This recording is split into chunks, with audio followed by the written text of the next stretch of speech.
Good evening. Welcome to the Torrance City Council meeting for May 18th, 2021. I call the meeting to order and ask our clerk for a roll call, please. Councilmember Ashcraft? Here. Councilmember Chen? Present. Councilmember Goodrich? Here. Councilmember Griffith? Here. Councilmember Kalani? Present.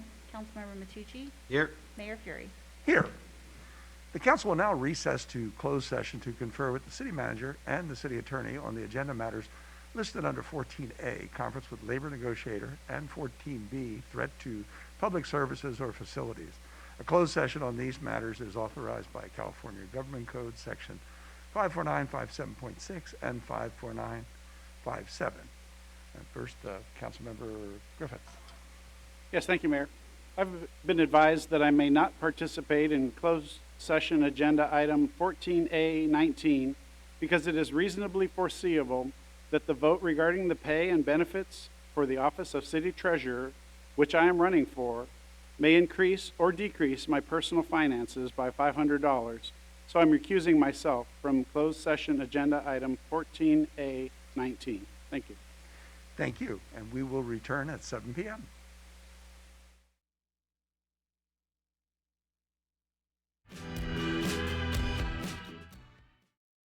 Good evening. Welcome to the Torrance City Council meeting for May 18th, 2021.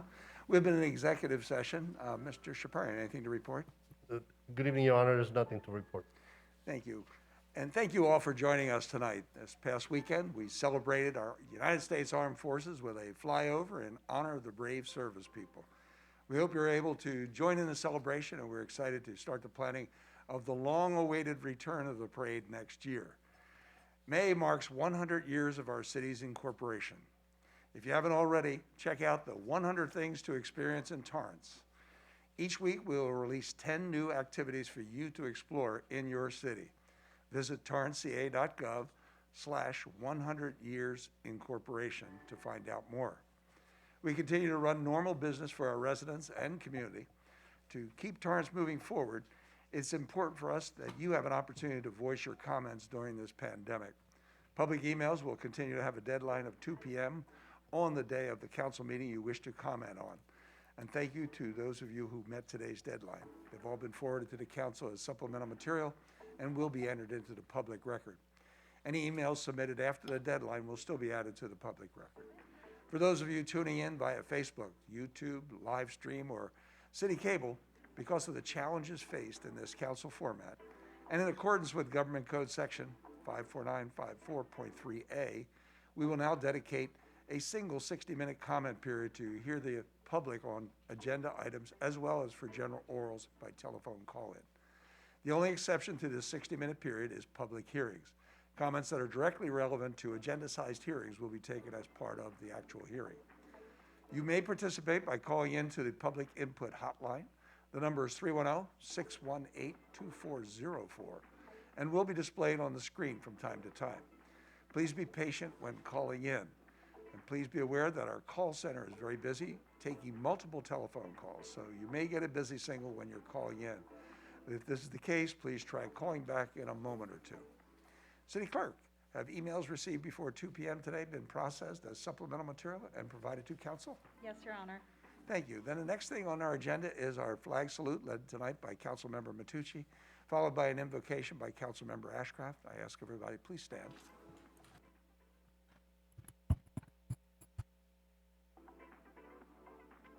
Please join me in flag salute.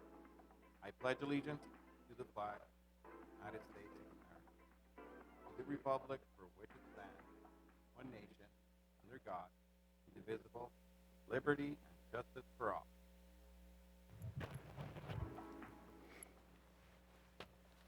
Our Father, as we ask for wisdom as we make tough decisions in this meeting. Even if we have different opinions, please give us the unity spirit. Help us listen politely as others share their points of view. The pandemic is still with us but waning, and we're grateful for that. We remember all those who have been affected by this terrible virus. Please be with and bless our police, fire, and military men and women as they protect our rights and keep us safe. We're also grateful for our city staff who work diligently to keep our city running so well. May we have a spirit of camaraderie and work together for the benefit of Torrance. Amen. Thank you both. We'll take a report of the city clerk on the post of the agenda. Your Honor, this agenda was posted on Thursday, May 13th, 2021. Thank you. I'll take a motion to waive further reading of resolutions and ordinance after number and title.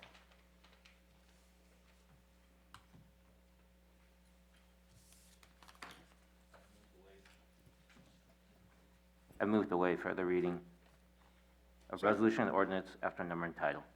Second. Start voting, please.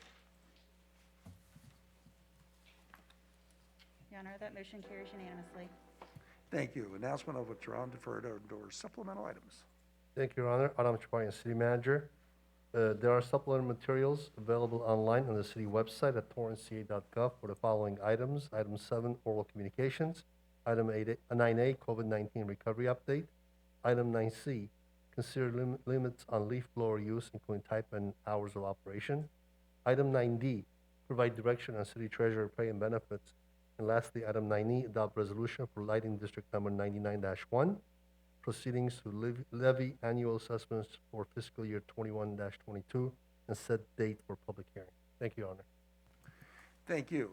That takes us to community matters. Item 6A is a proclamation celebrating the Torrance Women's Club 100th anniversary. Councilmember Kalani, would you please read this for us? It would be my honor, Mayor.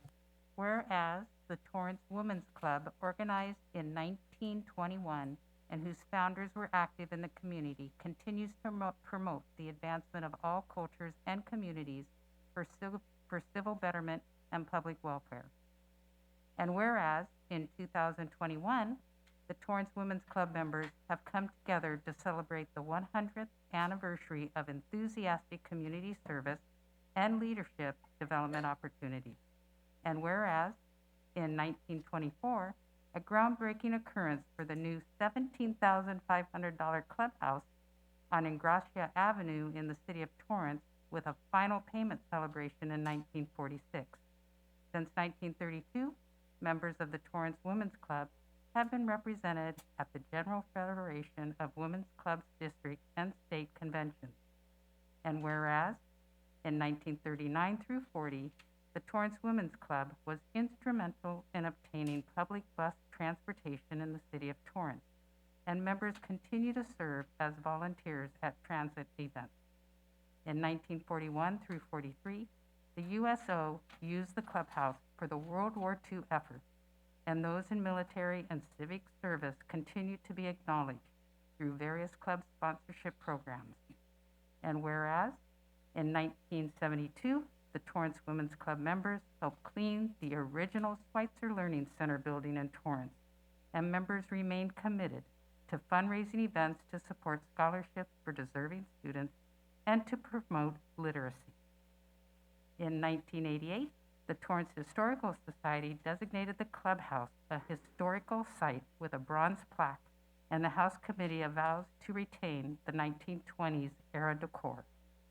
And whereas in 2021, what began in 1921 now consists of over 100 members who volunteer their time and talent for community outreach in areas of education, domestic violence awareness, art, conservation, fundraising, home life, international military and public issues, women's history, and advocacy for children.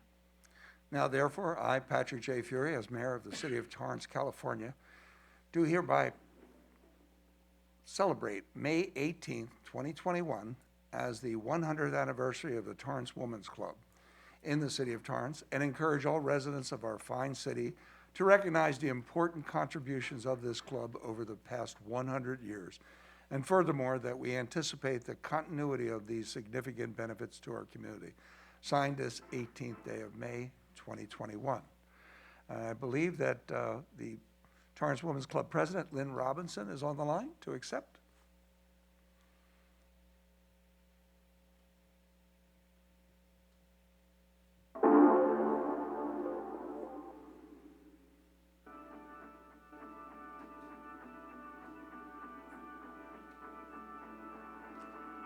Lynn Robinson, are you on the phone line?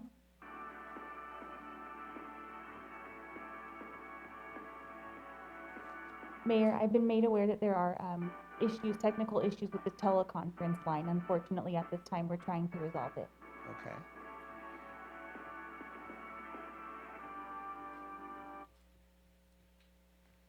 Are you there, Lynn?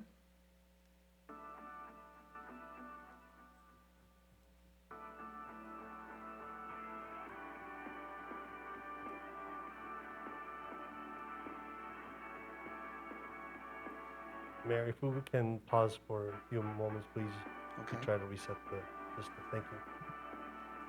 Hang in there, we're having a couple technical difficulties, but we'll try to resolve them real quick.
Do we have a connection with Ms. Robinson?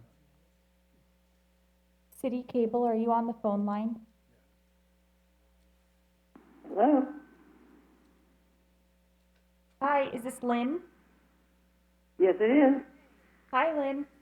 Hi, Lynn, this is Mayor I'm Fury. still here. Hello, Mayor. How are you? Okay, Councilmember Kalani just read the proclamation, and you're accepting it, and I'm sure you have a few words to I say. saw that. Thank you. I've been holding while they figured out how to connect me. On behalf of the members of the Torrance Women's Club, I want to thank the council for this proclamation and for recognition of our 100th anniversary. The Torrance Women's Club is proud of our 100 years of service to the community, and we look forward to another 100 years. Well, thank you, Lynn. We're very proud of you as well and all the people involved in the Women's Club, and always offer that up for a great place to have a gathering or a party after we get through this pandemic. The Women's Club facility is one of those great places that we have in the city of Torrance, and it's only because of the efforts of you and your colleagues. So we thank you for being here with us in the city of Torrance. We appreciate it. We're glad to be here, and we'll be ready when everything is open. I know you will be. Thanks. Thank you. Okay, we move on to item 6B. It's a proclamation declaring May 2021 as Asian American Pacific Islander Heritage Month in the city of Torrance. Councilmember Chen, would you do the honors? Absolutely, Mayor. Whereas Asian American and Pacific Islander Heritage Month is observed in the month of May to recognize the history and achievements of Asian Americans and Pacific Islanders, and whereas the month of May was chosen as AAPI Heritage Month to commemorate the immigration of the first Japanese citizen to the United States on May 7, 1843, and to mark the anniversary of the completion of the Transcontinental Railroad on May 10, 1869, in which the majority of the workers who laid the tracks were Chinese immigrants. And whereas the city of Torrance is proud to be a home to a large AAPI population that contributes greatly to the prosperity of the community, and whereas Asian Americans and Pacific Islanders make our nation more vibrant through diversity of cultures, languages, and religions. And whereas we celebrate the contributions of Asian Americans and Pacific Islanders, but we must also acknowledge a darker aspect of the AAPI experience in the United States, which includes painful stereotypes, structural discrimination, and heightened fear felt by many AAPI communities in the wake of increasing rates of anti-Asian harassment and violence during the COVID-19 pandemic. And whereas we celebrate and honor the invaluable contributions the AAPI communities have made to our nation's culture and the arts, law, science and technology, sports and public service, including the courageous Asian American and Pacific Islanders who have served on the front lines of the COVID-19 pandemic as healthcare providers, first responders, teachers, armed forces, and other essential workers. And whereas the City of Torrance is proud to celebrate Asian American Pacific Islander Heritage Month and commemorate the essential contributions, sacrifices, and accomplishments that Asian American and Pacific Islanders have made to our community and nation. Now therefore, I, Patrick J. Fury, as Mayor of the City of Torrance, California, do hereby proclaim May 2021 as Asian American and Pacific Islander Heritage Month in the City of Torrance, and call upon the residents of the City of Torrance to learn more about the history of the Asian Americans and Pacific Islanders. Signed this 18th day of May 2021. I believe that Ms. Kim Wang is accepting this proclamation. Is she available? Yes. Hi, Kim. Can you hear me now? Yes. Okay, thank you. Honorable Mayor Fury, honorable members of the City Council. Yes, my name is Kim Wang. I'm a longtime Torrance resident, and I'm a former Culture Arts Commissioner. It is my honor to accept this proclamation on behalf of the AAPI community celebrating this Asian American and Pacific Islander Heritage Month for this month of May. And I'd like to thank all of you for recognizing the contributions of Asian Americans in our city of Torrance. Again, thank you. Thank you, Kim. Thank you for accepting this, and to all our Asian American and Asian Pacific Islanders out there. We're so proud of you. 38% of our community is Asian or Asian Pacific Islander, and that's one of the things I think we're really proud of, is the diversity that we do have in our community. So it's an honor to celebrate this month on your behalf, and we're there with you celebrating. So thank you, Kim. I appreciate you accepting it. We move on. Item 6C is from the Commission on Aging and Community Services to recognize the 2021 Older Americans Award recipients.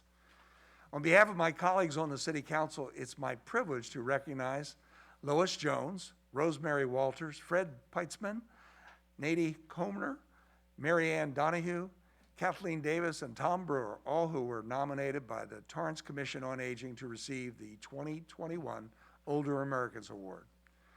This year, Lois Jones is celebrating her 100th birthday, and the Torrance Women's Club is celebrating their 100th anniversary, as we just heard. Lois has been an active member of the Torrance Women's Club since 2007 and has served in various leadership positions. She is currently serving as librarian, overseeing and maintaining book donations and assisting with the book displays at the annual rummage sale. As a committee member, she can be counted on for the Women's Club fundraising efforts that support the community. Lois has modeled at the annual fashion show fundraiser, which awards scholarships to deserving area students, and has been the prom queen at the senior prom, whose proceeds help South Bay Village. Congratulations, Lois, on behalf of my colleagues on the council. Rosemary Walters is a very active volunteer and member with the Torrance Rose Float Association for the past 10 years. Rosemary volunteers 8 hours a day, at least 3 days a week during float building time, meticulously gluing flowers and seeds on the float. She is a member of the Social Square Dance Club, Boots and Bows, that meets 3 times a week as assistant dance coordinator. The club entertains at the Torrance Memorial Medical Center Holiday Festival. Rosemary is a member of the PEO International Professional Employer Organization, which provides scholarships to select young women from other countries to pursue graduate studies in the United States or Canada. Congratulations, Rosemary. Well deserved. Moving on, aerospace science and technology professional Fred Peitzman has been a volunteer at the Western Museum of Flight for 25 years. Fred has overseen and instructed museum docents in the process of developing displays, tours, and explanations of current and historical developments in the science and technology of aviation and space exploration. He is a patient and articulate teacher and is generous with his time and talents. Fred continues to contribute his exceptional engineering and scientific knowledge and experience to the development of museum programs which inform the public and inspire youth in their pursuit of understanding the impressive past accomplishments and future promises of the aerospace industry. Congratulations, Fred. Well deserved. For the past 5 years, Nadine Carner has volunteered at Torrance Memorial Hospital 2 days a week, 8 hours a day, where she runs errands for the nurses, assists visitors and patients in a non-clinical way, as well as discharging patients. Nadine has also volunteered at the Norris Theater as an usher, greeting attendees and helping them find their seats for more than 5 years on the weekends. She is cheerful, helpful, and friendly at all times. Nadine is also a member of the Kiwanis Club, where she attends weekly meetings and joins various activities and donations to various organizations. A retired middle school teacher, Nadine is currently a substitute teacher for Torrance Unified School District. Congratulations, Nadine. Thank you for all your help. Since 2004, Mary Ann Donahue has been a long-time at-large board member and tutor of the South Bay Literacy Council, focused on volunteer recognition and retention. Mary Ann has evaluated students for the online learner programs and has tutored both ESL and our Reading Horizons Elevate, a reading and writing for native English speakers program. She has a master's degree in social work, and after many rewarding years of hospice and mental health work, she is retired. Mary Ann is an active member of St. Peter's by the Sea Presbyterian Church and has been on their mission committee for more than 20 years. She is a caring, selfless, active tutor who is passionate about social justice and also volunteerism, I might add. Thank you, Mary Ann.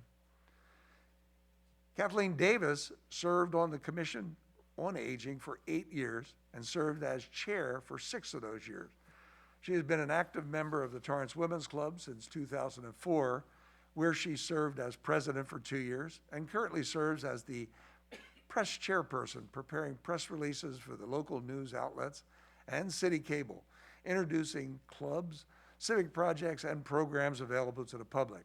She's a strong advocate for seniors and volunteered at Focal Point, a senior information and resource organization from 2012 through 2019. She also volunteered with the nonprofit organization South Bay Village, which helps seniors remain in their homes. Thank you, Kathleen, for all your volunteer service to our city. On Tuesdays and Saturdays, you can find Tom Brewer at the Torrance Farmers Market, where he's actively involved in the day-to-day process of operations. He is an indispensable and hardworking asset to the farmers market staff, as well as the farmers. Tom has volunteered in various capacities with numerous organizations throughout the Torrance community. He served as an advisor and ambassador to Assembly Member David Hadley, is a docent at the Torrance Historical Society Museum, a census enumerator for U.S. Census Bureau, and volunteer for the Torrance Homeless Count. Tom is a member and past president of West Torrance Rotary Club and the Torrance Education Foundation. Well, they didn't mention this here, but I believe Tom was also a member of the City Council for about 8 years, so I think that should have been led on there as well. Now, if everyone will join me in a round of applause for all the recipients of the 2021 Older American Award.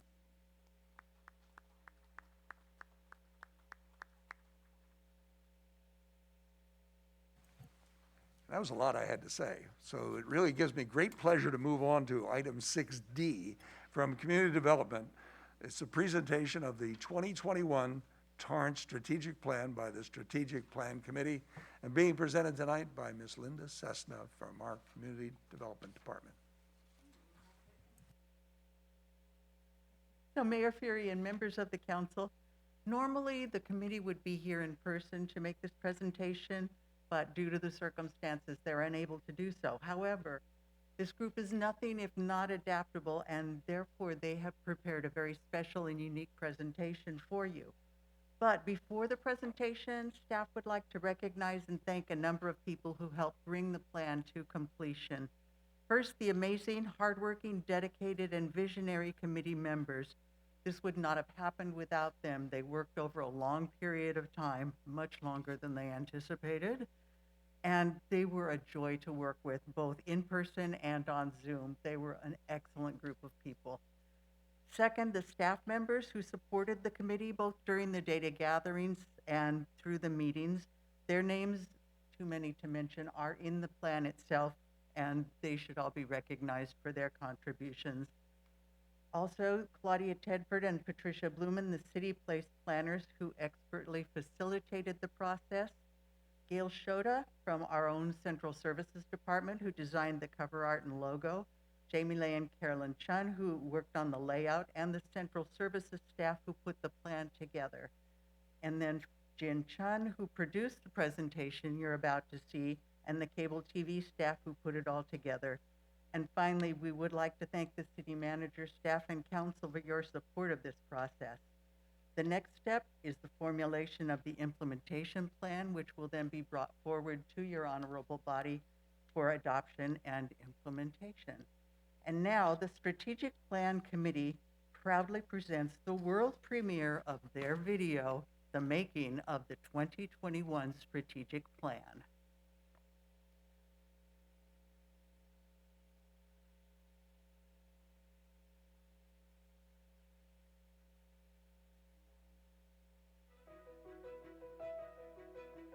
Hi, my name is Lori Love, and I'm one of the many members of the City of Torrance Strategic Plan Committee.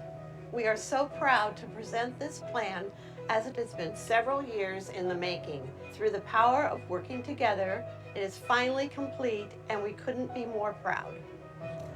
We are a group who came together knowing almost nothing about each other, other than we each have the desire to make Torrance the best possible place to live, play, and work. We leave as an extremely united group, believing we've done exactly that. Careful thought and consideration was placed on each of the city's 10 priority goals, and the completion was successful because of the freedom that each committee member was given to express their own personal views, experiences, and aspirations.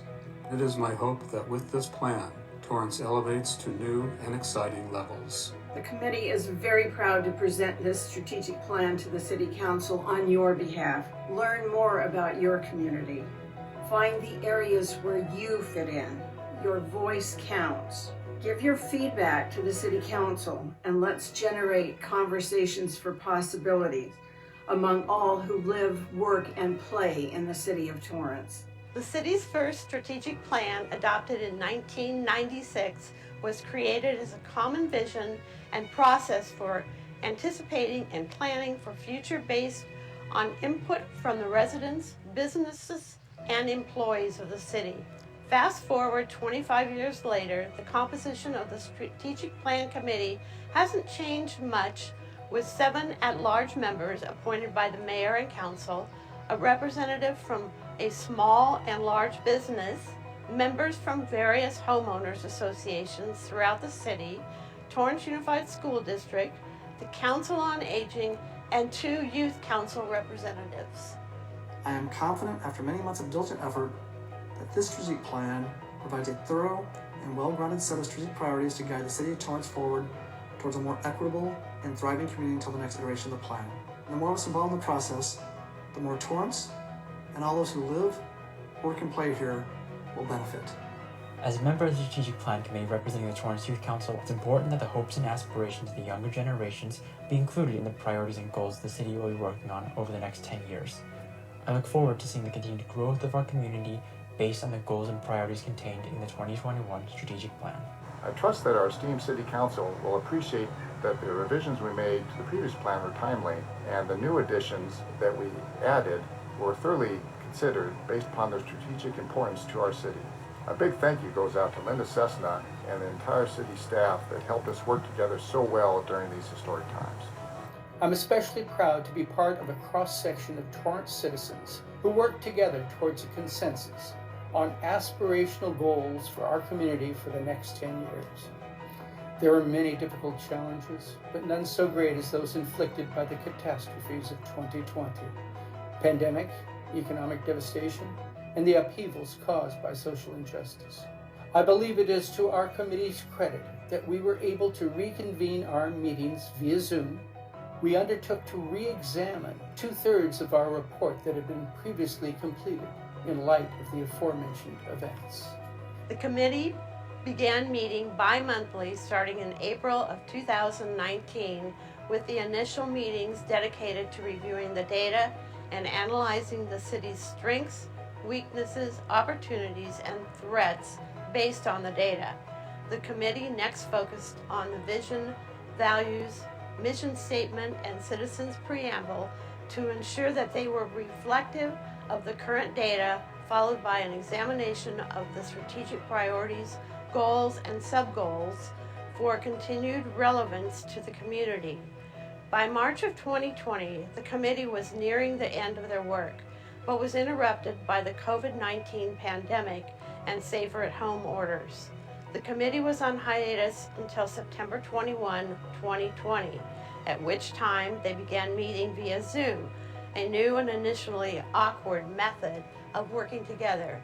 As a result of the changes seen during the hiatus, including societal changes arising from the pandemic and civil unrest, as well as renewed concerns regarding cybersecurity, the committee decided that they needed to review their previous work to reflect the changes and issues that had arisen since the initial data gathering in order to ensure that these new issues would be adequately represented in the plan. The collaboration between the committee members have been incredible. To bring ideas, views, and perspectives from all aspects of our community is what I believe makes this plan a balanced one.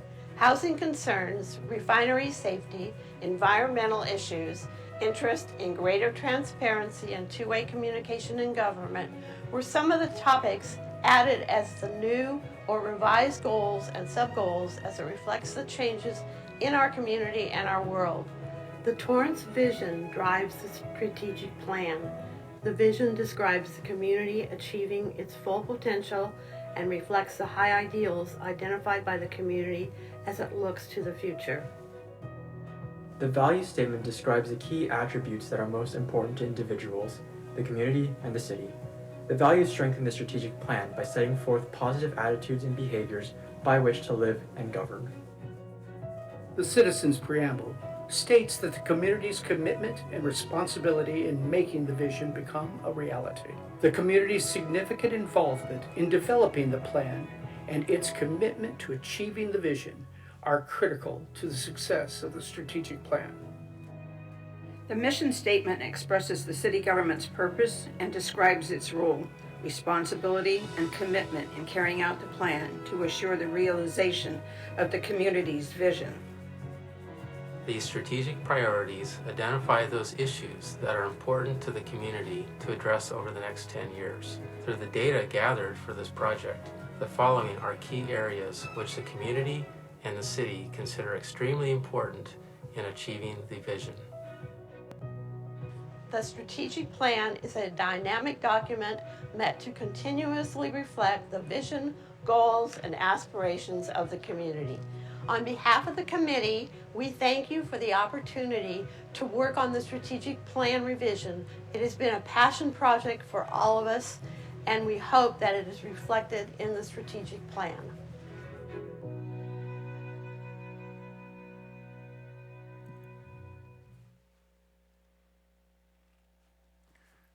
Well, thank you, Ms. Cessna, for the presentation, and thank you to all of our great volunteer citizens and the hard work of our city staff in putting this together, a 2-year journey, and a lot of that was due to the COVID-19 situation, but just like the rest of us in government, they move around and got into meeting virtually, and they got the job done.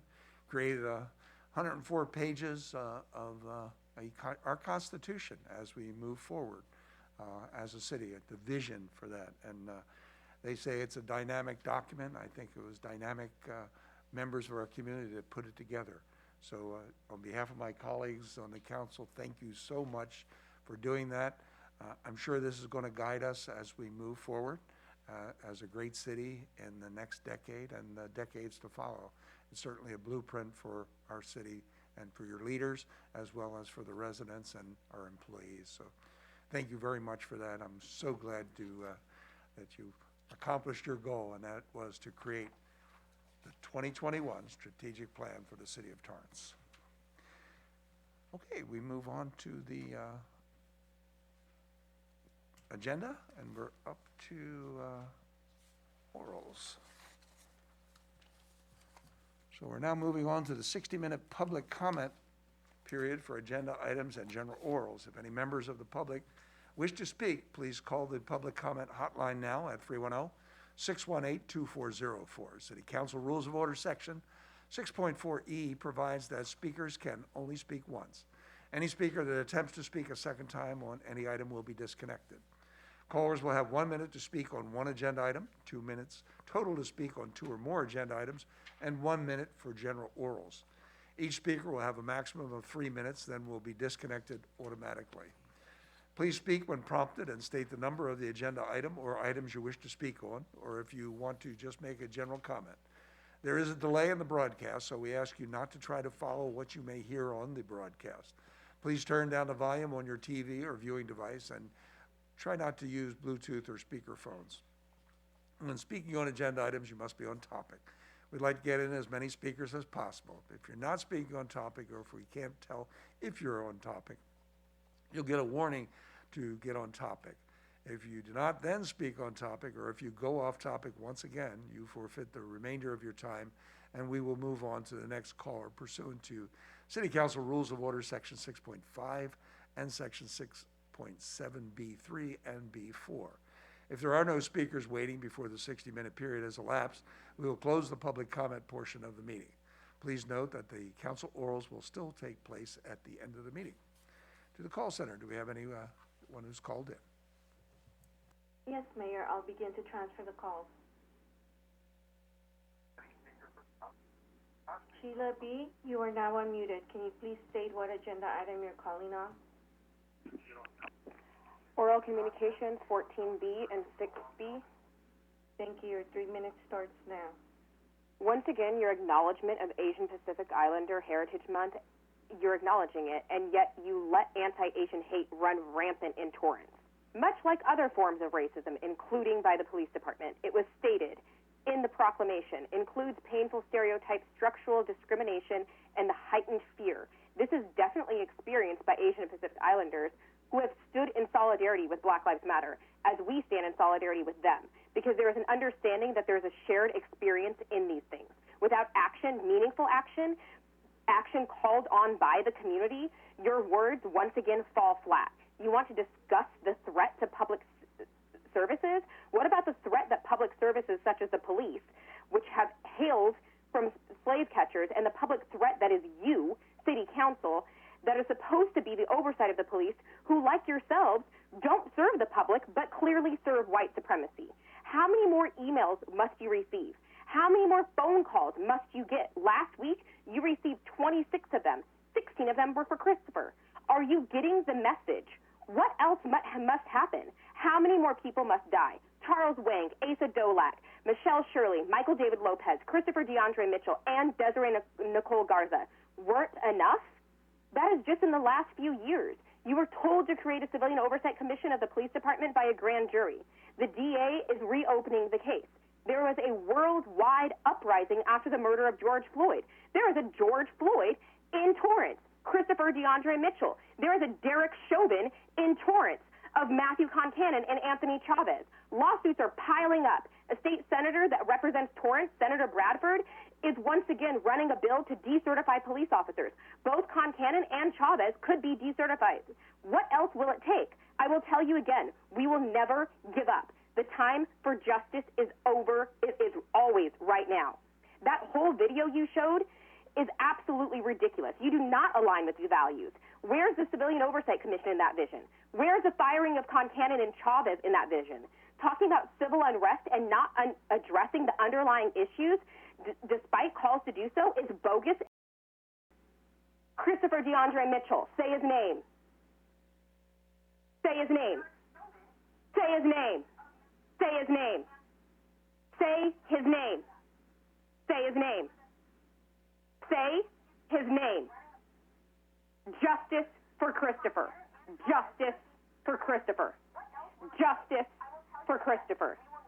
Justice for Christopher. Justice for Christopher. Justice for Christopher. Say his name. Fire Concannon. Fire Chavez. Fire Concannon. Fire Chavez. Fire Concannon. Fire Chavez. Mayor, that caller was disconnected because her time was up. Moving on to the next caller. Michelle R., you are now unmuted. Can you please state what agenda item you're calling on? Oral communications and 6D. Thank you. Your 2 minutes starts now. So first, I just want to uplift the name of Christopher DeAndre Mitchell and send love and peace to his mother, Sherlyn, and his family. BLMLA's political education arm explored the Derek Chauvin verdict a few weeks back and recounted events and actions that led to the guilty verdict. At every turn, the system tried to deny accountability and thwart efforts to try and convict Derek Chauvin. It was activists in the streets, led by Black leaders, who put public pressure on politicians and systems to bring forth this trial and eventually deliver this verdict. To believe that accountability and justice would have been served had it not been for the people who demonstrated in mass and targeted specific public officials like the AG responsible for overseeing this investigation and this case is entirely inaccurate. This system wasn't designed to deliver justice to victims of state-sanctioned terror. It was designed to protect the interests of the powerful and privileged elite. So to believe that our criminal legal system will hold killer cops like Matthew Concannon and Anthony Chavez accountable without active public engagement is simply naive. And our collective voices have been calling on this council every week for 2 years to bring forth the absolute bare minimum of civilian oversight of our violent, brutalist police force, which has long since been called for by both your constituents and a grand jury, and we're ignored and dismissed as lesser than by the standards you use to rank and prioritize people. The systems and its actors, you electeds, do not serve us. You serve the payers and players of the system. Fire and prosecute murderers Matthew Concannon and Anthony Chavez and establish a civilian oversight commission. Black Lives Matter.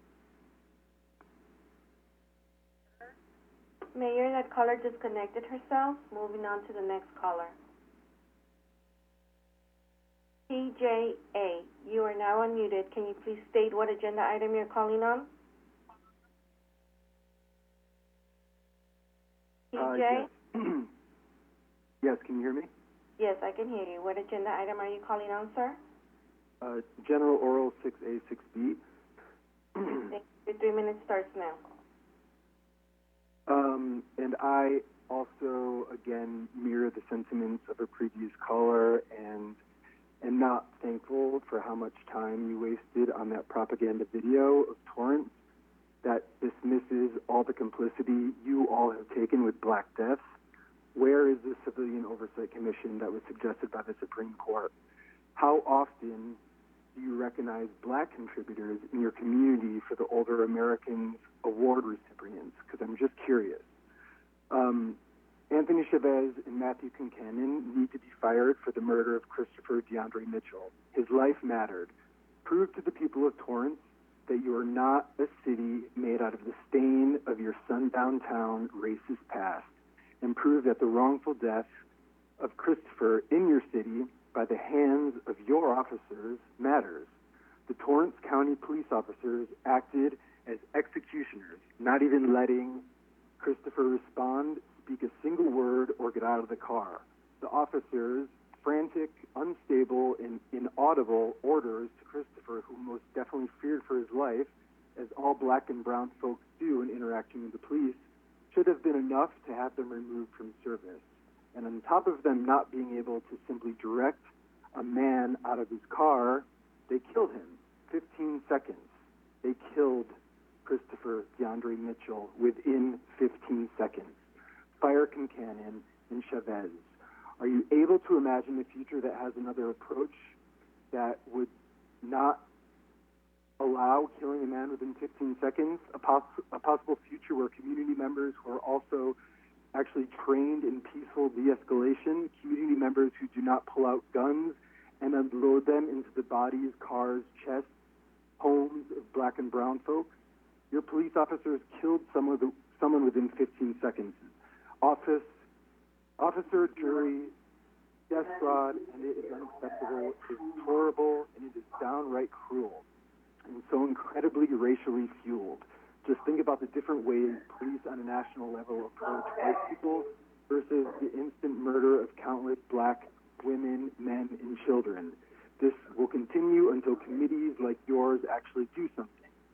Whiteness and white supremacy thrive in darkness and oppression. And with the deaths of Adam Toledo, Atiana Jefferson, Waukesha Wilson, Dante Wright, Makia Bryant, Breonna Taylor, Andrew Brown Jr., Rayshard Brooks, Derek Chauvin, Kenneth Russ Jr., Sharia Mack, these deaths are all connected to you, to white supremacy culture and your dismissal of Christopher's death and life and of black and brown death in general, all connected to the unjust system of policing that is operating as it was designed. Mayor, that caller was disconnected because his time was up. Moving on to the next caller. JL, you are now unmuted. Can you please state what agenda item you're calling on?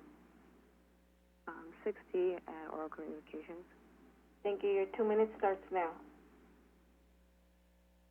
I completely don't understand what you guys don't understand. We are not stopping. As you can hear, caller after caller, we are relentless. We are demanding a civilian oversight. We are demanding the firing of Matthew Concannon and Anthony Chavez. We are demanding this.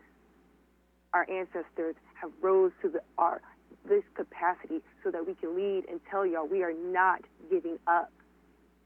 Every single time you withhold justice, you just incite us more to continue to rise. There is absolutely no way in hell that we are going to allow you guys to continue this horrible white supremacy system in Torrance. If that means that we will have to call in, go to your house, Mayor Ferry, which I'm assuming you love, we will do anything and everything is possible. You guys will not be able to go walk around in your retirement age without knowing the lives that you have denied justice for. Those deaths, Christopher DeAndre Mitchell's whole spirit will follow you to the depths of hell, where you guys will all soon be going.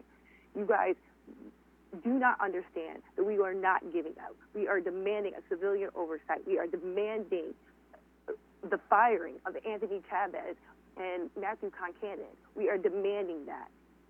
You have this whole, showboating yet again, talking about what you guys are doing for the community, and yet you are not doing the actual what the community needs.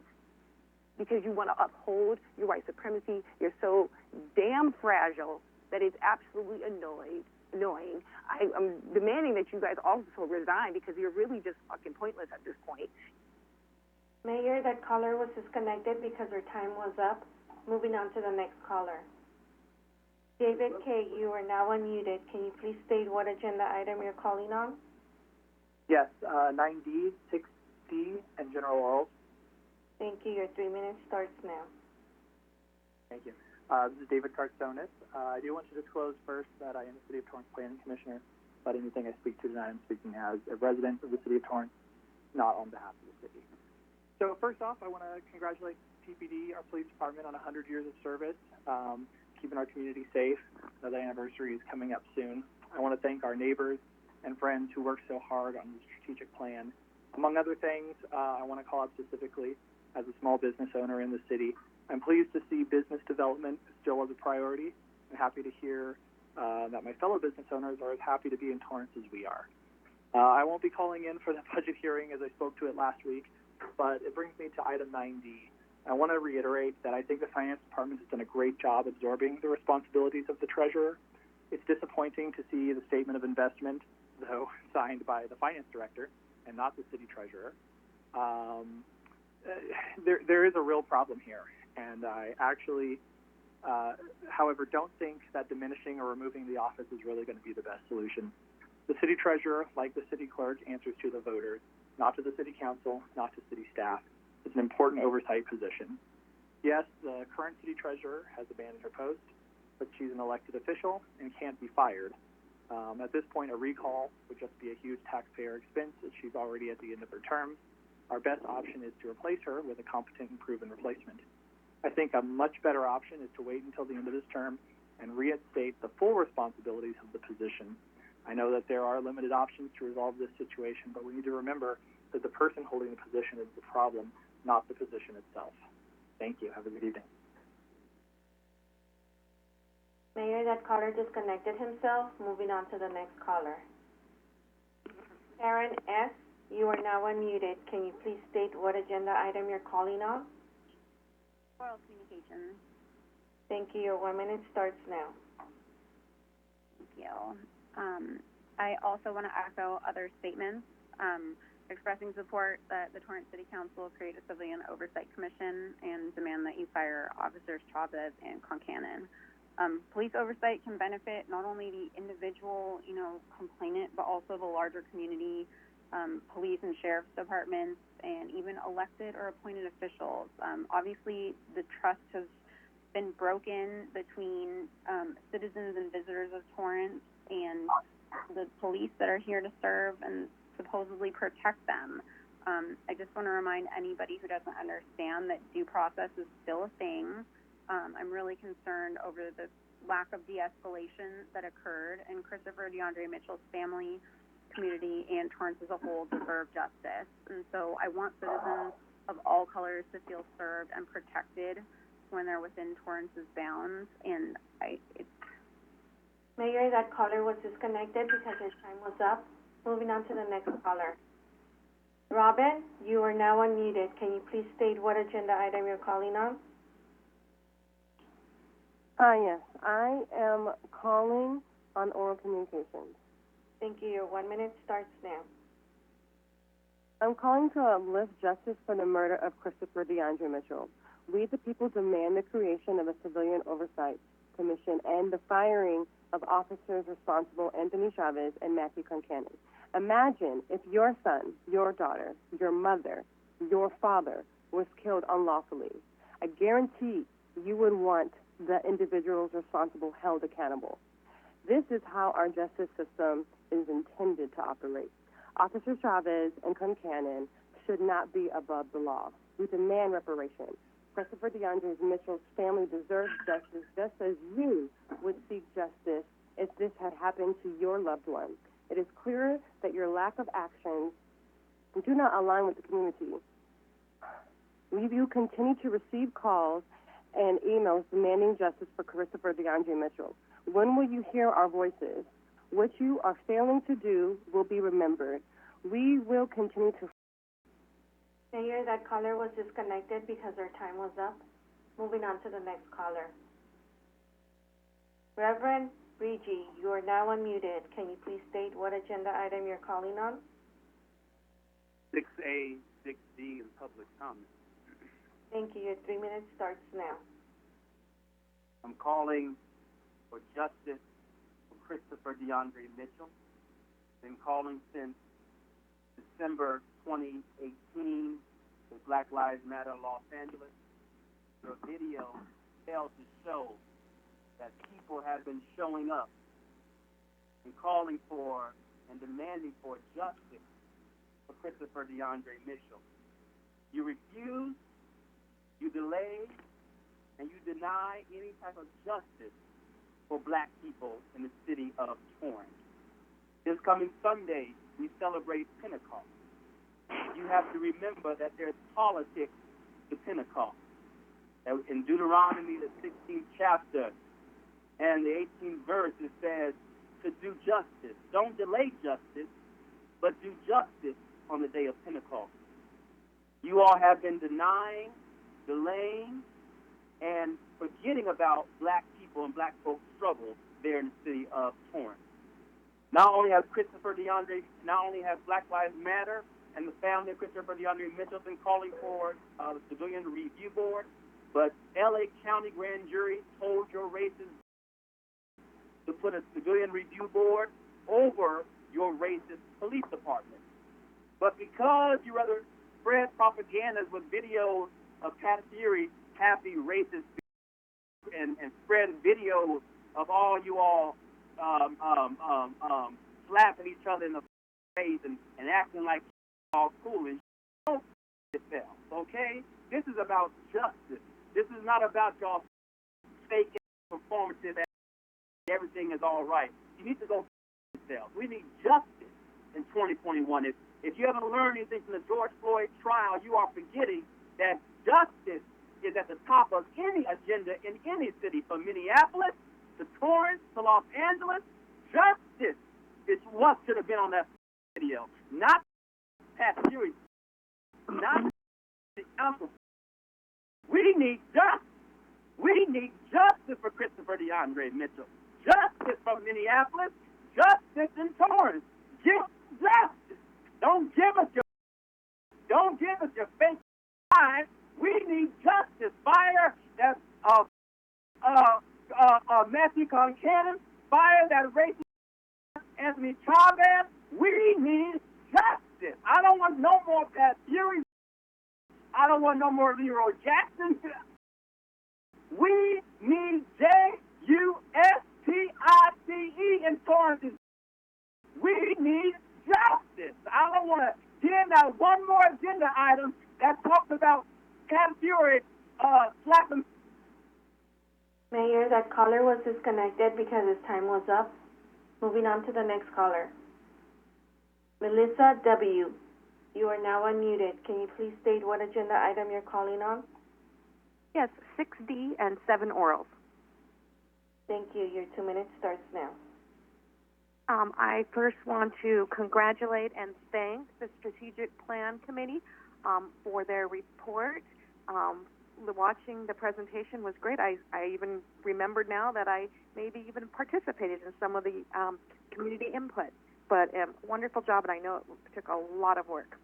The second thing I'm calling about today is, as I mentioned in previous council meetings, I had an invitation out to all our residents to show their support for the police during this two-week period from now until May 31st by tying a blue ribbon on a tree or a fence or something in your yard to show your support for the police during this National Police Week, which was last week.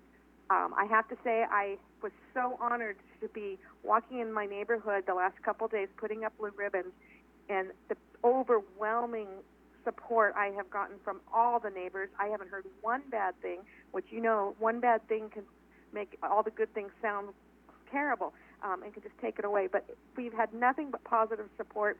I had a lady even come back to me today and said, could I get another ribbon for my tree that's over here and a couple blocks away? I mean, it's just been wonderful. So I just want to remind everybody, put your blue ribbons up for the next 2 weeks, and we support our police. Thank you. Bye-bye.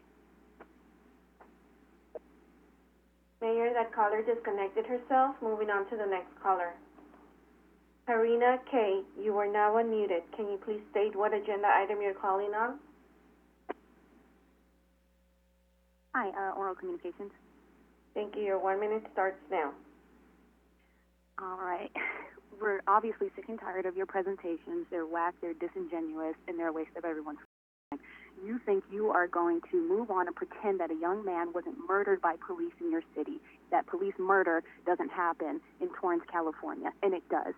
His name is Christopher DeAndre Mitchell. You will never, ever get him. He was murdered by Torrance Police Department, and we demand justice. We demand accountability. Where is the justice for Christopher DeAndre Mitchell? What action have you taken to allow for accountability and justice for Christopher DeAndre Mitchell? What have you done besides give the killer cops raises and more accolades like you guys like to do? What have you? That is what you have done. That is what you have done, and that is why you have people calling every single. You guys should be ashamed of yourself. Shame on you for getting in the way of justice. shame on you for making yourselves obstacles and roadblocks to justice. Mayor, that caller was disconnected because their time was up. Moving on to the next caller. Julia R., you are now unmuted. Can you please state what agenda item you're calling on? 6D and general oral. Thank you. Your 2 minutes starts now. First, I want to join so many others in lifting up the name of Christopher DeAndre Mitchell. Another week of ridiculous show of clownery by y'all. You are hypocrites. Hypocrites, all of you. How can you share this ridiculous video at the beginning of the call? How can you sit there and watch when you know the murder of Christopher DeAndre Mitchell? What egos must you have to think you are better than a Supreme Court nomination? You guys, you motherfuckers think you're better than that. Oh my God. If you have nothing to hide, make a civilian oversight commission. But it's been 2 years, so we know that you're sitting on something, and we know what it is. You know we know the evils you are dancing around. Everything you represent is shallow. You only speak meaningless words. Like, what do you do? I literally don't understand what you do. I don't see you do anything. Justice for Christopher DeAndre Mitchell. Are any of you parents? What would you do if your child had been murdered?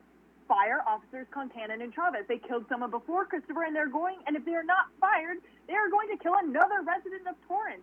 These are residents that you represent. Y'all always talk about law and order.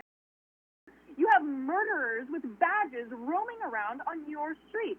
These are not just numbers. This is a young man with a life and a family. This is not about you looking some sort of way on a video. This man's life was taken from him and from his family. What don't y'all get? I don't get about your big blue ribbons. This is about a man's life. A man's life. It is literally a matter of life and death. What a waste of time you are every week. You pieces of... You mean nothing. You are just obstacles. Obstacles. That is going to be your legacy. You are going to be obstacles.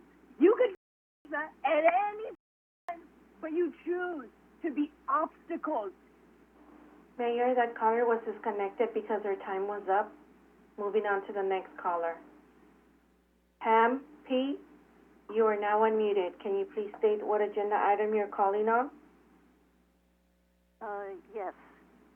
Did you say Pam P.? Yes. Yes, I'm calling on orals and 9C. Thank you. Your 2 minutes starts now.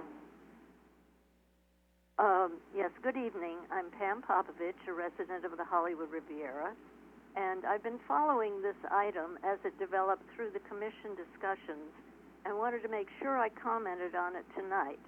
Earlier today, I received a copy of the letter sent to you all by Jim Montgomery, a TEQECC commissioner and also a Riviera neighbor. I want to echo his statements in support of regulation.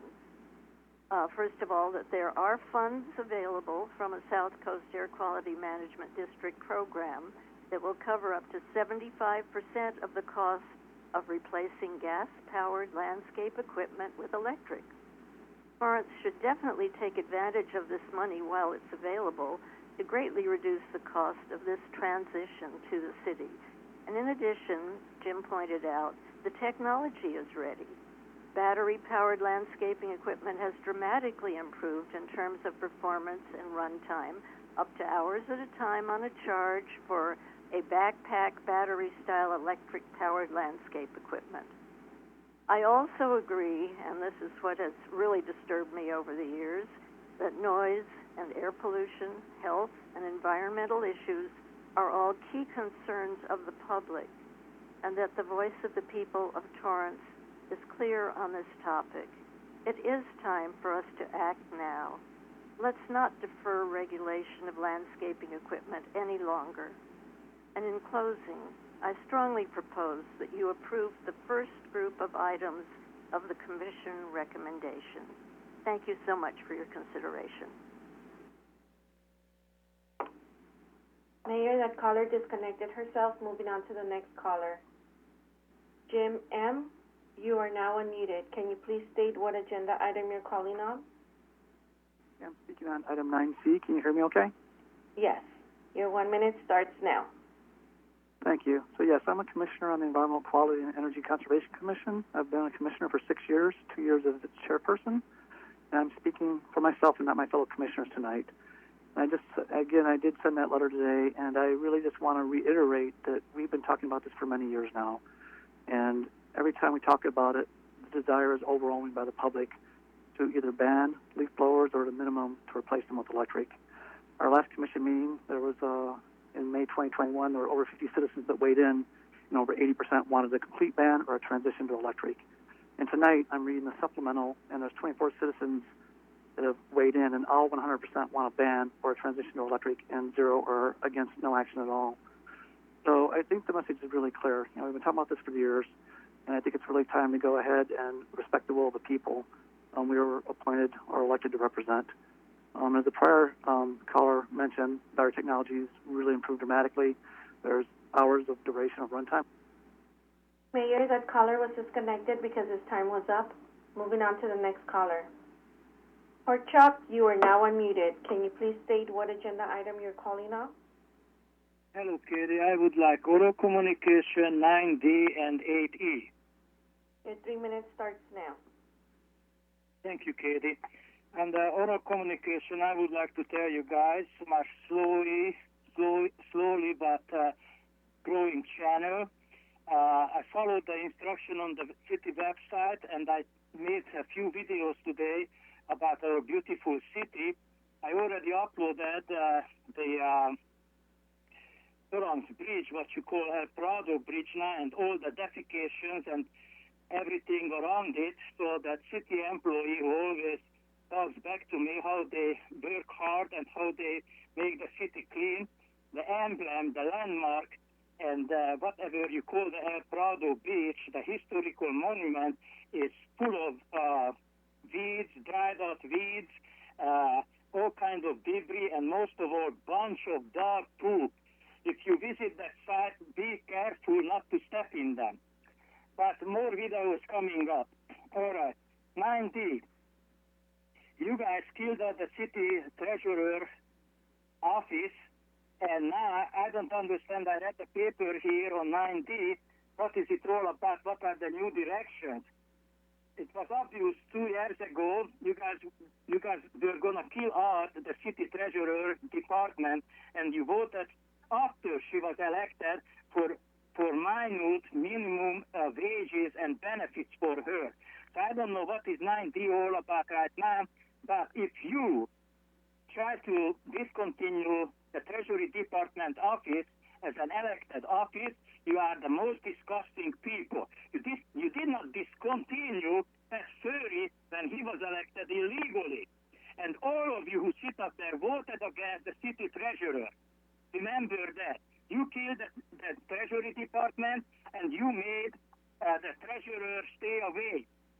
Now 8E, you guys paying $390,000 again for some consulting service BS. So what are we paying our highly overpaid staff? Why do we need consulting services for every bit or everything they do? This is just unbelievable for me. Anyway, so back to the treasurer, you did your very disgusting things already. What else you want to do to her? What else you want to do to her and to the taxpayers? Take away an elected office? Or what is this all about? Please let me know, because I don't understand it.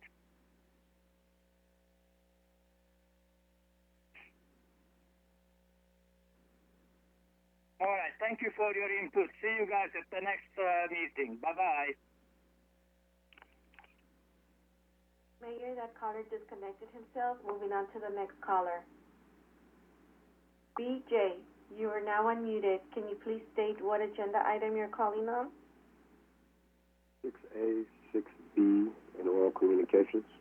Thank you. Your 3 minutes starts now. So let me just address you clowns of council members that should just be labeled as Klan members. Black Lives Matter, defund the police and police associations, and say his name, Christopher DeAndre Mitchell. My name's BJ, and I'm an Angelino that stands in solidarity with the family of Christopher DeAndre Mitchell, and especially with his mother, Miss Sherilyn. It goes beyond stating how disappointing it is to have to be here week after week, trying to just encourage you to be more transformative and critical thinkers at the same time. We're all adults here. You guys somehow have careers still and jobs, but I don't really understand how you could sleep at night knowing that you won't even do the bare minimum to set a better example for your community, for your constituents, for not only those that voted for you, but also for future generations to come. But instead of that, you decide that you just want to buy in to white supremacy, capitalism, and traditional notions of justice and law and order. It's disgusting, horrible. I say that because there's going to be a time when Ms. Sherilyn will see the justice she deserves. That includes the firing of Anthony Chavez and Matthew Concannon, as well as the creation of a civilian oversight committee, which should have happened years ago. And I just want to read a couple things from a very wise individual known as Minister Malcolm X about what I think you guys have to be putting up with right now. Moderation in the pursuit of justice is no virtue, end quote. This is why we will continue to vote and organize, continue to be here unapologetically taking up space and condemning your cowardice and abdication of your duty, not just as politicians, but as human beings in a community of diverse individuals. Because you seem to forget that Black Lives Matter. You seem to forget that there are actions that can be taken for justice to remedy the evil that you are a part of. As an attorney, I can see that every day. But this leads me to another thing that Malcolm X wisely said. I believe in brotherhood of all men, but I don't believe in brotherhood with anybody who is not willing to practice brotherhood with our people. And that's what this continues to be. From the silence to saying Christopher DeAndre Mitchell's name, trash-faced Matucci mouthing no, to Pat Fury not willing to show his face. It's just entirely disrespectful, especially when you put a baton to Miss Sherilyn's neck. But we revolutionarily love her and will support her and continue to say Christopher DeAndre. Mayor, that caller was disconnected because his time was up. Moving on to the next caller. Mary Ann D., you are now unmuted. Can you please state what agenda item you're calling on? Oral communications and 6D. Thank you. Your 2 minutes starts now. Your strategic plan and vision statement harkens me back to January 2019 when I first showed up to support the family of Christopher DeAndre Mitchell, specifically his mother Sherilyn, and to advocate for justice in his name. That committee needs to consider this. Over the next few months, we brought literature, reflective questions, compelling arguments about how our demands made sense in an attempt to help this mayor and the city council to understand why this response was expected of a governing body that shows up in accountability for its constituents. And then we were met with, at first, soft dismissal. Then a flat official dismissal by being taken off the agenda, and a clear body language that said that y'all were not listening, and snarky comments after we spoke. And then we were met with violence from you, commanded by you, Mayor Fury, as we heard through your angrily twisted up voice and your revealed weakness. So you turned your cameras off and deployed Torrance Police Department in full riot gear on us in the chambers because, and in response to, our chanting Christopher's name 3 times. Any one of us standing up in the aisles to stretch, speaking overtime for a few seconds. When one of us cleared our throats while you were speaking. Egads, seriously, I can't even recall the number of all of your excuses. And I was there for nearly every meeting and met by baton. And our message has not changed. We are not going anywhere, obviously. This committee should consider this Mayor, that caller was disconnected because our time was up. Moving on to the next caller. Rocky M., you are now unmuted. Can you please state what agenda item you're calling on? Oral communication. Thank you. Your 1 minute starts now. All right. So it's another week, it's another day, it's another minute, and you've somehow continued to piss off the public. If your only desire is to perpetuate violence against black people, then what are you doing? Like, if that desire is so strong that it can't be stronger than the desire to relieve yourselves of these kinds of calls and emails week after week, then you have a serious issue. But until you can solve that issue, we're going to continue to demand that you prosecute and fire Anthony Chavez and Matthew Concannon for the murder of Christopher DeAndre Mitchell. And we're going to continue to demand that you create a civilian oversight commission for the Torrance Police Department in order to review Christopher's case and all the instances of police misconduct by the Torrance PD. The public will not stop fighting until justice is brought for the family of Christopher DeAndre. Mayor, that caller was disconnected because our time was up. Moving on to the next caller. Stephanie P., you are now unmuted. Can you please state what agenda item you're calling on? Oral communications. Thank you. Your 1 minute starts now. Like so many of my friends before me, I call in week after week after week, and we say the same things, and you do nothing. I'm just going to run through the bullet points today. Black Lives Matter. Christopher's life mattered. Christopher should be here today. He was murdered by Matthew Concannon and Anthony Chavez. You need to fire Matthew Concannon and Anthony Chavez. Establish a civilian oversight committee. There has to be some accountability in the city of Torrance. Defund the police. Again, Black Lives Matter and Christopher's life mattered. We will not stop fighting. I stand with Cheryl and Haynes. Y'all need to step up and do something. Do something besides just patting yourselves on the back and being racist and white supremacists. Do something. Mayor, that caller was disconnected because her time was up. Moving on to the next caller. Carolyn, you are now unmuted. Can you please state what agenda item you're calling on? Oral communication. Thank you. Your 1 minute starts now. Another day, another hour, another minute, another second. Living without my son. I demand justice in the name of my son, Christopher DeAndre Mitchell. My son posed no threat, and he was murdered within 15 seconds. He did exactly what the officers told him to do. He did not have a gun. He did everything he was supposed to do, but they still murdered him. Why did they turn the light off and then shoot my son? What was the point of that? I didn't understand. What was the point of even killing him anyway?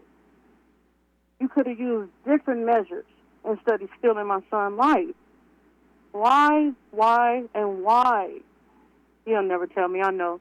He was too trigger happy. He wanted to murder my son. You prejudged him.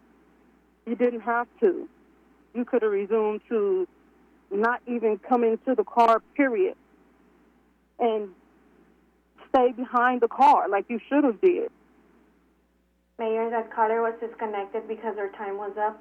Moving on to the next caller. Adam S., you are now unmuted. Can you please state what agenda item you're calling on? Oral communication. Thank you. Your 1 minute starts now. I would just say that it's a shame that you would ever cut Miss Sherilyn's mic on any of these calls. Calling first and foremost to send love to Miss Sherilyn Haynes and call for justice for her son Christopher. You must fire Matthew Concannon and Anthony Chavez. All the blue ribbons on all the trees in Torrance can't blue wash the fact that Anthony Chavez and Matthew Concannon murdered Christopher DeAndre Mitchell. And you all on the city council are complicit in that. You all are actively contributing to an unimaginable pain of a mother who will never stop fighting for her son, and with a community of people behind her that will never stop fighting. If your child were killed by police, how hard would you fight? What would your demand for justice look like? What would you demand of your city council? Fire Matthew Concannon and Anthony Chavez. Mayor, that caller was disconnected because his time was up. Moving on to the next caller. Anthony L., you are now unmuted. Can you please state what agenda item you're calling on? Yes, hi. I'm calling for 6B, 8B, and general comment. Thank you. Your 3 minutes starts now. Okay, yes, for 6B, I understand that you just recognized the Asian Pacific Islander, and it's all fine and dandy, and we have Black History Month, we have Hispanic, whatever. In all my years in the United States, I came from Thailand. I have yet to see one called European Heritage or something like that. I think we celebrate 4th of July as a country in America. Anything for European, maybe we should have one. Anyway, second one is about the 8B, but for everything that, we want to get rid of fossil fuel and go to electricity and all that. I think until we actually not have browned out, not have summer where we have to not use electricity, all that stuff, we don't have enough electricity. Why would we want to jam more things to use electricity? We should stay with whatever that works right now and the cheapest way. If you guys, we're concerned about budget and finance, things like that, well, we need to find the cheapest solution to our energy issue, but not to squeeze everything to electric, because that just create more problems. And the third, for the general communication, I really offended by having people calling our councilmen clowns, because what that says is that the city of Torrance citizens, have elected clowns, and that's an insult to all of us who live here. And to say that they are racist, they're white supremacists, is that who we elected? I don't think so. If there's a clown, I think it's the people that keep calling every week, and there is no result, because the city councilman cannot do anything, because they are in fact an example of following process. We're far away from being doing the witch area where we think someone is a witch and we put them on the stake and burn them. We don't do that anymore. Sorry. So I really respect all the councilmen who sit there and listen to all this really vile language. And Mayor, that caller was disconnected because his time was up. Moving on to the next caller. Cat B, you are now unmuted. Can you please state what agenda item you're calling on? Hi, I'm calling on 6C, 6D, and oral communications. Thank you. Your 3 minutes starts now. Cool. That presentation was a sham. We all see what your actual values are every single week. The way that you treat Ms. Sherilyn, cutting her off, the way you treated her, as other folks have said, before we went virtual, brutalizing her when she speaks up, demanding justice for her son, the way you sent cops in riot gear at us for demanding justice for Christopher, for being murdered by Anthony Chavez and Matthew Concannon. We know what you're about.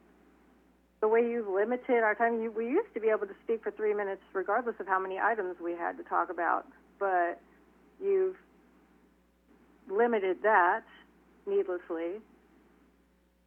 So, and the fact that it's been over 2 years and counting since we've been making these demands that you fire Anthony Chavez and Matthew Concannon and establish a civilian oversight commission, and you've just been sitting on your hands and picking your asses and doing nothing. Like, what do you get paid for? What are you hired for if you're not going to do what is best for your city, what is best for your constituents, your most vulnerable constituents? You're just going to let your cops roam your streets and kill whom because they can. And as far as honoring elderly people, that's all well and good, except Christopher's never going to grow old, now is he? His mother has to grow old without her only son, her only child, by her side, because your trigger-happy law enforcement are never held accountable, because apparently 6 months of training in a means you can go ahead and just murder anybody willy-nilly within 15 seconds and never have to answer for it. That's disgusting. That's reprehensible. Do you understand that? How do you not understand that? How do you not understand that someone being able to be shot in cold blood in 15 seconds, and I don't know the reasons and the excuses. Police should never kill, period. Period. End of sentence. And the fact that they can run around your city murdering people and nobody does respect, they got raises and commendations, didn't they? That is absolutely reprehensible and inexcusable. Like, the moral bankruptcy that is rife in your establishments in Torrents. I mean, it's reflective of the United States in general, to be honest, but just, why don't you want to be better? Why? Like, honest question. I know you're not going to answer, but why don't you want to be better? Why don't you want to be more humane? Why don't you want to act in the name of justice? Why don't you want to set a good example for your constituents? Why don't you want to hold police accountable? Mayor, that caller was disconnected because her time was up. Moving on to the next caller. Torrance Patriot, you are now unmuted. Can you please state what agenda item you're calling on? Sure. 6B, 6C, and oral. Thank you. That's what I start now. Start down. Thank you very much. Good evening, Honorable Mayor, City Council. I stand with you. I stand with our wonderful police department, our fire department, our city workers. I've heard a lot tonight, and, it is getting very frustrating because there are lies being perpetrated by Black Lives Matter. But first, let me say congratulations to the Torrance Women's Club on their 100th anniversary, and happy Asian American Pacific Islanders Month. And now let's get to the lies. Christopher DeAndre Mitchell is a career criminal, okay? He was in a stolen car that he stole from a gentleman who worked his butt off to buy it, just as he did with many other people's cars. He operated a chop shop. He's involved in gangs. He's possessing drugs. He was a career criminal. Sherilyn needs to take responsibility for the fact that she did not raise her son properly. And she's trying to take blame and cast blame on our council, our police officers, and that's just not right. And I will not stand silent. You guys do a wonderful job up there. Manage our city. Police officers keep our city safe, and you do a great job. And we are here to support you and back your play because it's straight and it's right. They keep saying how it's reprehensible. Well, I think it's reprehensible that Christopher DeAndre Mitchell stole a car. I think it's reprehensible that he was not complying with orders. I think it's reprehensible that he had a weapon between his legs that did resemble a gun, and it was a type of gun. It didn't shoot bullets, but it shot other things that could kill or maim. Like I said, they are also trying to perpetrate a lie, saying that they're just these gentle people that were shouting out his name when we were coming to the council meetings. Well, that's not true. The good old Reverend got up and was dancing on top of the seat, shaking his butt, lifting his little fake robe, I guess, and wiggling his butt in everybody's face, acting like a fool, like a damn fool. And, you guys are not angels. Mayor, that caller was disconnected because her time was up. Moving on to the next caller. Michael H., you are now unmuted. Can you please state what agenda item you're calling on? General comment. Thank you. Your 1 minute starts now. Torrance Patriot. Torrance Patriot. Torrance Patriot. I've seen black people get killed in church by white supremacists, and they take the white supremacist to Burger King. What you're saying is there's just so much. There's so much. But anyways, we love you, Sister Sherilyn. We love you and your family. Justice for Christopher DeAndre Mitchell. We will continue to demand the creation of a civilian oversight commission for the Torrance Police Department. Y'all need to fire officers Matthew Concannon and Anthony Chavez, the officers who killed Christopher DeAndre Mitchell. Y'all have a good night. Mayor, that caller disconnected himself. Moving on to the next caller. Elke, you are now unmuted. Can you please state what agenda item you're calling on? 6A, 6B, and 7. Thank you. Your 3 minutes starts now. Thank you. First of all, happy 100 years to Torrance. Happy 100 years to the Torrance Women's Club. And congratulations to the 2021 Older Americans Award recipients. I stand in solidarity with the Torrance Police and Fire Department, our city leaders, staff, employees, businesses, and residents who are patriots and love the United States of America. I also want to thank our armed forces and families for all they do, have been doing, and are doing this very minute for us. The terrorist Marxist BLM members calling every week are not your constituents. When you are part of a group whose leader, Melina Ryman Abdullah, admits that her anti-police activism is part of a much larger strategy of advancing a communist revolt, you are not a patriot. You are a traitor of the United States. When you worship communists, terrorists, murderers, and fugitives like Assata Shakur on the FBI's most wanted terrorist list, you are not a patriot. You are a traitor of the United States. When you wish death, illness, harm, and destruction upon others using abusive, bullying, psychological warfare tactics, you are not a reverend. You are not a patriot. You are a traitor of the United States. When you purposely plan, deceive, manipulate, and attack an entire nation under staged shootings to attack law enforcement and we the people to advance a communist revolt, you are not a patriot. You are a traitor of the United States. Fake patriots, fake reverends, fake constituents, fake reporters, fake polls, fake surveys. I know the council has no power to do so, yet. Do not fire the police officers. Do not set up a civilian oversight commission at this time, precisely because of this group and their intentions to destroy the USA. We do not need terrorists, Marxists, pretending to be patriots to have a seat on a civilian oversight commission. They are liars. He was in a stolen car. He had a weapon. He was not complying. He was not murdered. They are terrorists, Marxists, anti-USA. They are not your constituents. Sheila B., running the Long Beach BLM chapter, there are over 140,000 residents in Torrance, so you've got a long, long way to go. We do not support liars. We do not support traitors.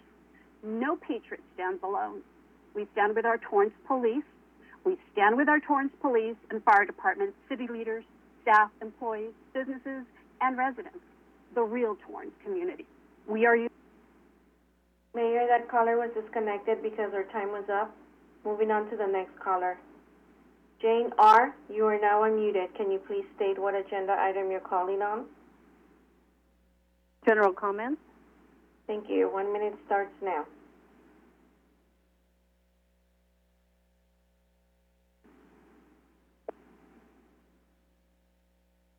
Mayor, that caller disconnected herself. This concludes oral comments. Thank you very much. Appreciate your hard work at the call center. And I want to apologize to those listening or watching for the profanity that it seems to appear every week. And obviously, the council cannot even remark against all of those things that are said.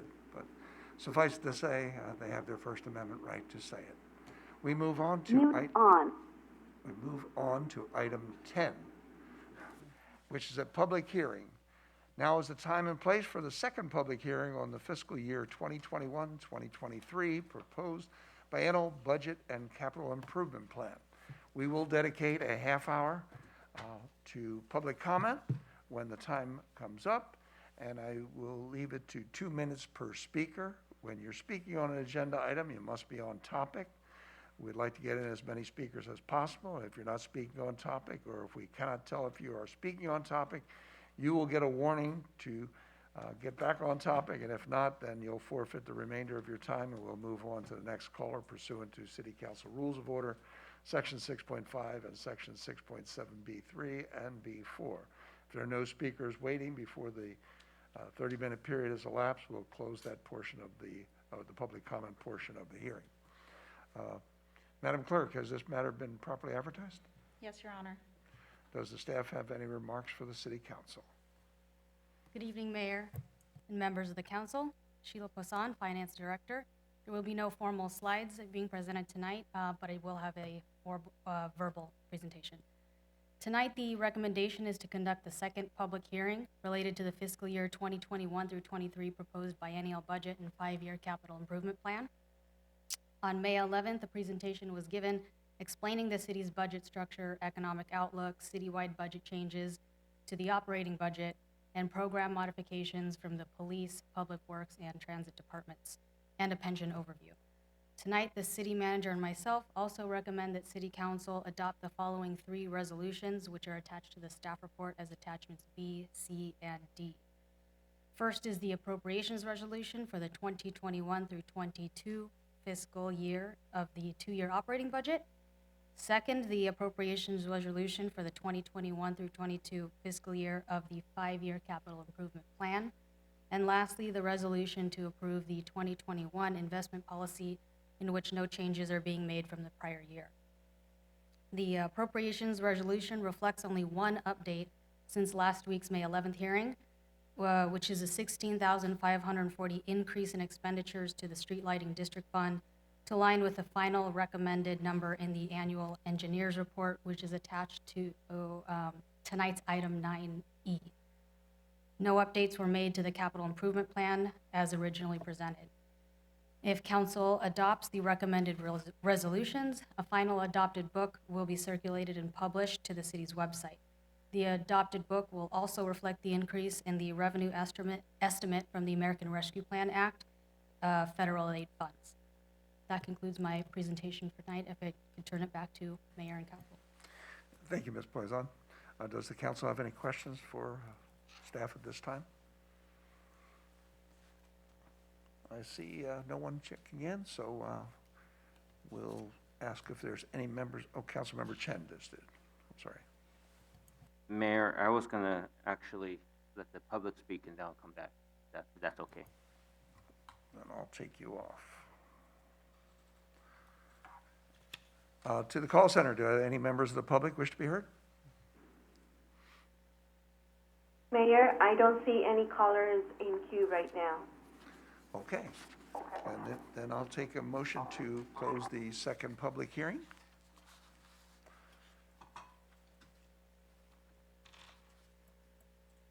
Motion to close the second public hearing. A second. Start voting, please. Your Honor, that motion carried unanimously. Thank you. I believe Councilmember Chen has something to say. Thank you, Mayor. Miss Sheila, or the book, page 8, maybe that's actually in the city manager's, I think, summary, I believe. Page 8 in the conclusion paragraph. I was just going to ask to see if it make it a clarification for the public, where it says the proposed operating budget of the general fund operating fund includes a structural deficit of $29.8 million. Have a direct effect on city's balance fund. What is the structural deficit of $29.8 million mean, I guess, in layman's language?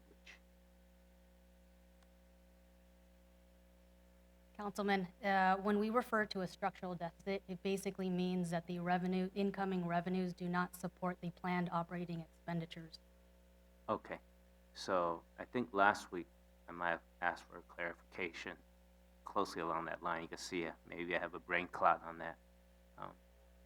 What it means is that there's a deficit, so in many cases, the way we're trying to make sure we do not spend money we do not have, we actually hold positions that are still open because the budget assumes fully staffed position. Would that be correct?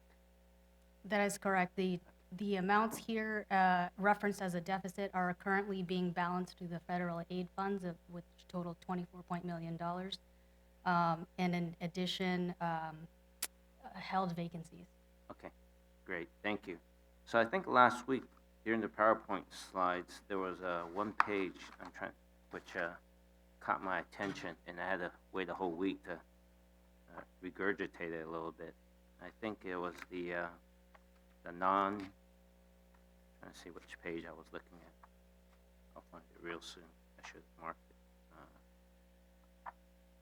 Non-departmental? Yeah, trying to find that page right now. You know which page I'm. Okay, yeah, it was page 17 from last week's. The general fund operating fund non-departmental. I think there were things listed there. Community events included, and there's like Sister City Armed Forces Day Parade, Rose Float Parade, July 4th. I think that's $45K. I know we had discussion on that. Some of us are wondering, with our budget situation, should we spend that? Youth and government, community cleanup, Seaside Rancho. And I think you verbally mentioned there was actually a $74K there for TOCA. I think it was a verbal. It was not typed in there. So during the week, I thought about it, and it reminded me, I believe, roughly 2 years ago when we had the budget book, which seemed like a little thicker, there was a question or an action that I recall probably came from me, because it was probably the TOCA request of $74K. And then there was a history, and I'm going by memory now. I think the history, it started somewhere, and then for the last 10 or 11 years, it seems like it was $74K, $74K, $74K. And I believe I asked if there was a way that the TOCA leadership or the team could take an action so that it's not just an automatic $74K every year, but there should be some plan of action so that it's a downward slope. With the target really is eventually that becomes a 0K request, if possible. Has there been any response to, or update on what TOCA is doing so that it's not like an automatic $74K? And part of the reason is I'm not, negative against cultural arts. We had a lot of discussion with the pandemic this year. We're all tightening screws on everything. And then that triggered a thought. And I'm just trying to make sure that for everything we do, that there is due diligence from all the people who's responsible for the funds, so that, it's not like automatic. Because in the future, reading, we're going into structural deficit. I think everything needs really a harder look on how we budget and allocate funds. That's my question. Good evening, Councilman. Autumn Chaparran, City Manager. Sean Mogadishan, General Services Director, is available to give you some insight and background regarding this issue. Sure. I'll turn it over to him. Thank you. Good evening, Mayor and Council. Tom Megadich, General Services. Yes, I do remember that conversation with TOCA, and that triggered TOCA's annual report to the council each year. They have increased their fundraising, and they were planning on numerous fundraising efforts prior to the pandemic. Obviously, that kind of derailed them a little bit. The $74,000 is built into the budget. In addition, there are in-kind services that the city provides that, in essence, if they don't use those in-kind services, they don't get spent. As far as their annual agreement, an annual agreement is established every 2 years, which expires this June 30th. So if this budget is accepted as is tonight with TOCA's funding included, staff will still be bringing forward an agreement for TOCA for the amounts listed in that agreement along with the terms and conditions. That could be discussed then as far as what your honorable body wanted to do with any of the subsidy, or if it was something that you wanted to look at any future endeavors or fundraising efforts, we could also ask TOCA that as well. So I think based on, I'm trying to make sure I interpret what you said in my way of thinking. If we approve the budget as is, that means 74K is already put in that bucket. And then in the future, we'll come back for a decision. Should we spend it or not based on an agreement? Is that how I interpret it? Or what I'm really thinking is it's, as a action or an alternative is that we do not include the 74K in the budget that we want to approve, and then come back to see what the plan is to raise money based on what events, to see if we can afford to spend 74K. I believe the other in-kind contributions we give is roughly 170K-ish. It's 169,400 annually. Right. 50,000 of which is theater labor. There's 30,000 in in-kind services such as printing in our in-house print shop, and 15,000 towards additional facility rental at the Cultural Arts Center. So the 74,400 is the only cash payment towards TOCA. Right. So there's roughly 170K of in-kind, but the 74 is basically cold cash just sent out. So that's really what I'm wondering right now, if that is something that I guess it'll be up to the vote of the council.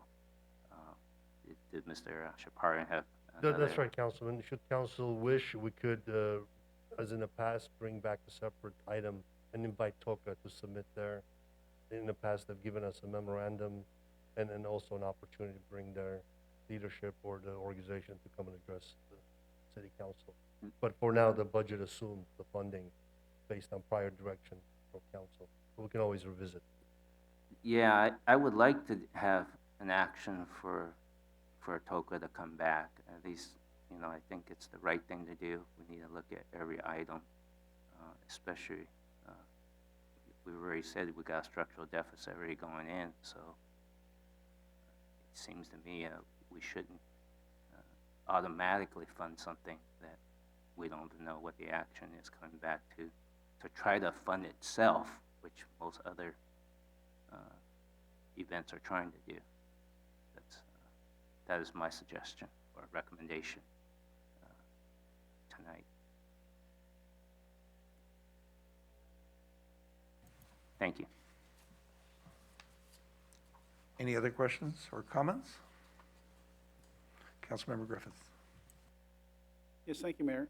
I just wanted to compliment the finance director for your first full budget that you've managed. It looks like we're going to get through, and it's a lot of work that you've put into it, and I just wanted to make sure that because this is your first, you got some special recognition for that. I did have a quick question, though, and that's on the resolution for the statement of investment policy. That's normally done by the city treasurer. Would that be correct? Typically, historically, yes. And it's being done by you and under finance because the treasurer refused to do it, or was the treasurer requested, or was this a job duty removed from the city treasurer? The city treasurer is aware that we have presented this item both on the 11th and tonight on the 18th. I'm not quite sure if she is on the line to support, but she was last week. Okay, I just was curious. I was just wondering why it was being presented by finance as opposed to the treasurer's office. So thank you. Thank you. Any other questions? I see no other questions, so at this time, we look to adopt the appropriations, but I heard Councilmember Chen wants to do some kind of modification. Do you want to do a motion before that? Yes, thank you, Mayor. I move to adopt the resolution with a change of removing the 74K, the TOCA, from the TOCA in the budget, and for them, TOCA to come back with a new contract agreement, and then we look at our financial situation to see if we're able to provide as much assistance that we're able to. That's my motion. I'll second that.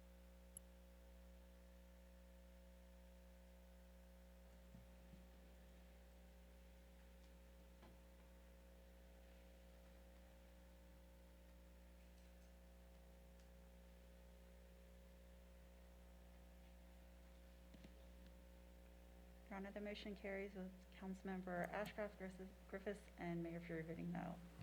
Thank you. May we have a number, the first number entitled, please? The first number entitled is Resolution Number 2021-41, a resolution of the City Council of the City of Torrance, California, establishing the annual appropriation for the 2021-22 fiscal year for the adopted 2021-23 two-year operating budget. May we have the second Yes. number entitled? The second is Resolution Number 2021-42, a resolution of the City Council of the City of Torrance, California, establishing the annual appropriation for the first year, 2021-22, of the city's 2021-2026 capital budget. And our last resolution. The last one is Resolution Number 2021-43, a resolution of the City Council of the City of Torrance, California, establishing the 2021 Statement of Investment Policy in accordance with certain guidelines. Now we'll take a motion to approve the adopt resolutions number 2021, 41, 42, and 43. Mayor, so move as amended in the motion that we carried. Second. Start voting, please.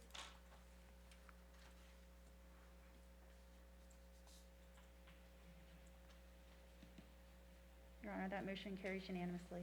Thank you, and I'd like the brief explanation of why my vote was no to the motion and yes on the resolutions, because I specifically wanted to carve out that I didn't want to amend anything on the budget that was presented to us today.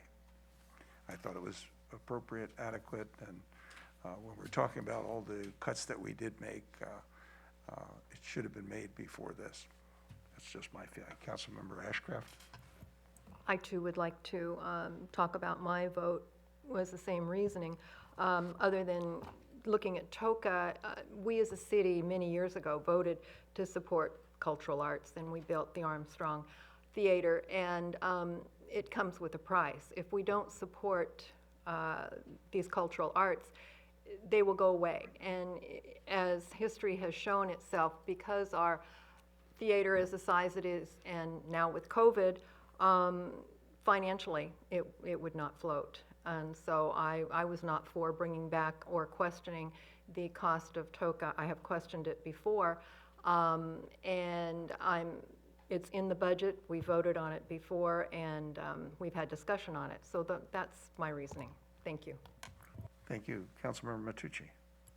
Thank you, Mayor. Since we're kind of explaining our vote here, I'd like to also clarify my vote to support amending it, not because I don't support TOCA, but I do support and actually agree with Councilman Chan's concerns that a couple of years ago there was that discussion that they were going to come back. Now, this goes for all the organizations, I think, within the city of Torrance. So, not one organization is going to be targeted more than the other. This, this I think is a message for all the organizations that we have to take drastic measures during drastic situations such like the one we're going through right now. I don't think the economy is going to be rebounding as fast as we'd want it to be. I think we're going to be seeing cuts next budget cycle and the following one after that. But having said that, I think these organizations have a great opportunity to tap into the literally like thousands of businesses and over 150,000 residents to seek support from the public, because it is a beautiful thing, such as all the cultural arts. It's also a beautiful thing, a lot of the other programs that we do, such as the Rose Flower Association, that I was actually part of their board for 1 year. So, having said that, it doesn't mean I'm not gonna, support their programs, but it does mean that we do have to ensure that we do everything we can to save money where we can and encourage these organizations to be a little bit more self-sufficient. Thank you. All right, we move on. We're now moving on to item 8, consent calendar. Do any council members wish to remove any items listed under the consent calendar? I see none. I'll take a motion to accept or approve the consent calendar in its entirety. 8A through 8E. Motion to approve the consent calendar in its entirety. Second. Start voting, please.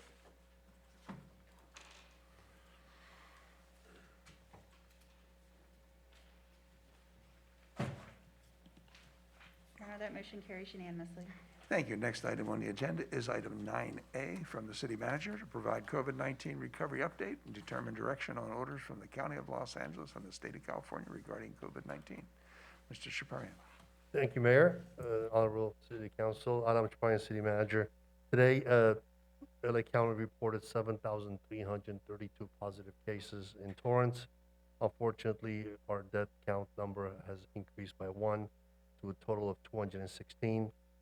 As you may be aware, the State of California and County of LA have stated that with some of the information, direction, guidelines coming out of the CDC, that the LA County and California will be following the June 15th reopening target date.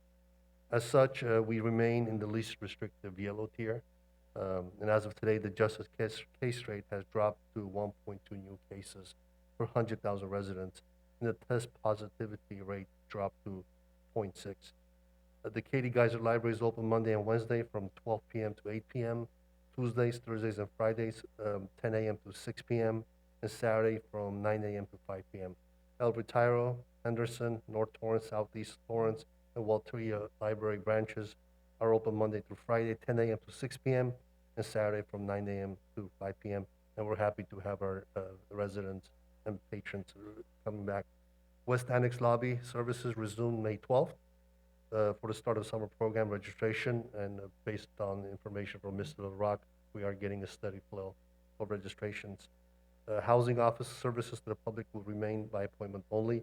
The city clerk's office reopened to the public on May 10th. Further, competitive youth sports and other sports have resumed following compliance with updated consent waivers. Limited senior outdoor activities and senior lunch programs are planned for restoration in July. We're pleased to present. Outdoor performances, exercise classes, wedding ceremonies, receptions are scheduled at the Torrance Cultural Arts Center. Outdoor spaces throughout the summer, and then several larger festivities and craft fairs are scheduled beginning in August. Information regarding vaccines is available online, cityoftorranceca.com, vaccination info, and the vaccine age has been adjusted for 12 to 15-year-olds, and the schools are developing plans to roll that out. Lastly, we continue to monitor all the guidelines coming out of the CDC, state and local agencies. We're waiting for CalOSHA, which may have additional guidelines regarding city employees and how we mandate the face coverings within our offices and in the public. And I want to again thank Chief Cerna, Katie Wand, our entire EOC team and departments for their support and our community. I'm available for any questions you may have. Thank you, Honor. Thank you, Mr. Shaparian, and I'm really proud of the community. The last numbers were 91% of our population over the age of 65 have been vaccinated, and I believe we're somewhere north of 56% overall from those 16 and above. So we're certainly well above the county numbers and a lot of our surrounding communities. So I'm very proud of our citizens for doing that, and that's hopefully going to keep us from seeing any future surges of this horrible pandemic. Are there any questions from the council? I see none. I think we've. Yes, Mayor. I'm sorry. That's okay. I'd like to go ahead and move that we accept and file item 9A. Sounds good. I will second. Start voting, please. Your Honor, that motion carried unanimously. Thank you. Next item on the agenda is item 9B from the Fire Department to adopt a resolution authorizing the title transfer of retired surplus fire engine unit number 125 and unit 127 to El Camino Community College District and approve a donation and release of liability agreement. Is there anything from staff? Yes, Mayor, I believe that Chief Millay is on the line. Correct. Good evening. Robert Millay, can you hear me good? Real good. Excellent. Good evening, honorable body.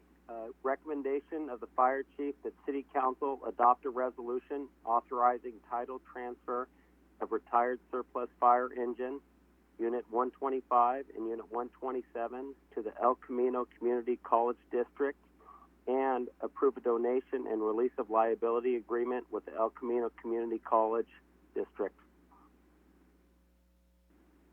Thank Staff you. is available for any questions. Thank you. Are there any questions from the council? I see none. It's always a great thing that we'll be able to help our local community college with some surplus equipment that we have. So if there's no questions from the council, we'll take a motion to accept, and I know we need a number and title first. Thank you. This is resolution number 2020-44, a resolution of the City Council of the City of Torrance, California, authorizing the title transfer of 2 retired surplus fire engines to the El Camino Community College District of Torrance, California. 2021. I'm a year behind.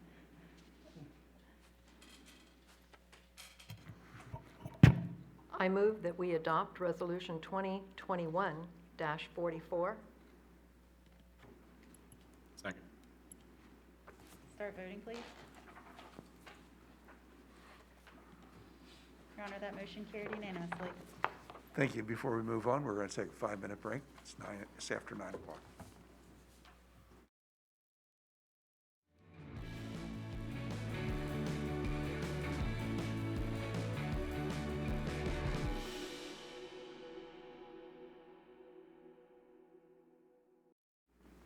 Okay, we're back from our break. We call the meeting back to order. We're moving on in the agenda to item 9C from the Environmental Quality and Energy Conservation Commission and Community Development to consider limits on leaf blower use, including type, hours of operations.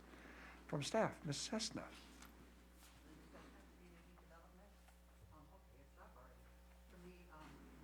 To the next slide, please. Just to give you a brief outline of where we're going to go with this, we'll give you some background in history, some potential parameters for ordinances, and the recommendations of both the commission and the city staff. And we'll also have at the very end some decision points for the council so that we can determine exactly which direction we want to go and how we want to go there. Next slide, please. Background in history. In 2008, the strategic plan goal, there was a goal in the new stewardship of the environment priority that was to improve air quality, and the discussion about leaf blowers grew out of that goal. In 2017, there was a joint council TEQ-ECC meeting that discussed leaf blowers, and at that time, council supported leaf blower regulation in the work plan for the Environmental Commission. In 2018, the commission began discussing leaf blowers. We did outreach at the environmental fair and established an online survey to take input from the community as to what they wanted to see in regards to leaf blowers. In 2019, an On this particular line in your, if you're looking at it, there's a typo. 2019 TEQECC recommends a ban on gas-powered leaf blowers. Yours says electric, that's wrong. Sorry. Next slide, please. In 2019 and 2020, the city decided to do some testing of electric leaf blowers to see how they would work for our Public Works Department. We started by, I think they had 2 electric leaf blowers and they were testing them out to see how they would work. That sort of got sidelined by the pandemic and such, so it took a little longer than we thought. They found that the leaf blowers worked okay for them. They got about 15 to 30 minutes on a charge, and they used a battery charger on site. Community Services was a little more concerned because they felt that they had larger areas that they needed to keep clean. So they were a little more apprehensive as to whether they'd be able to make the battery-powered ones work for them. But at this point in time, the last time we spoke, they seemed to think that things had moved enough that they would probably be okay. In 2021, the TEQECC recommended to transition from gas to electric leaf blowers.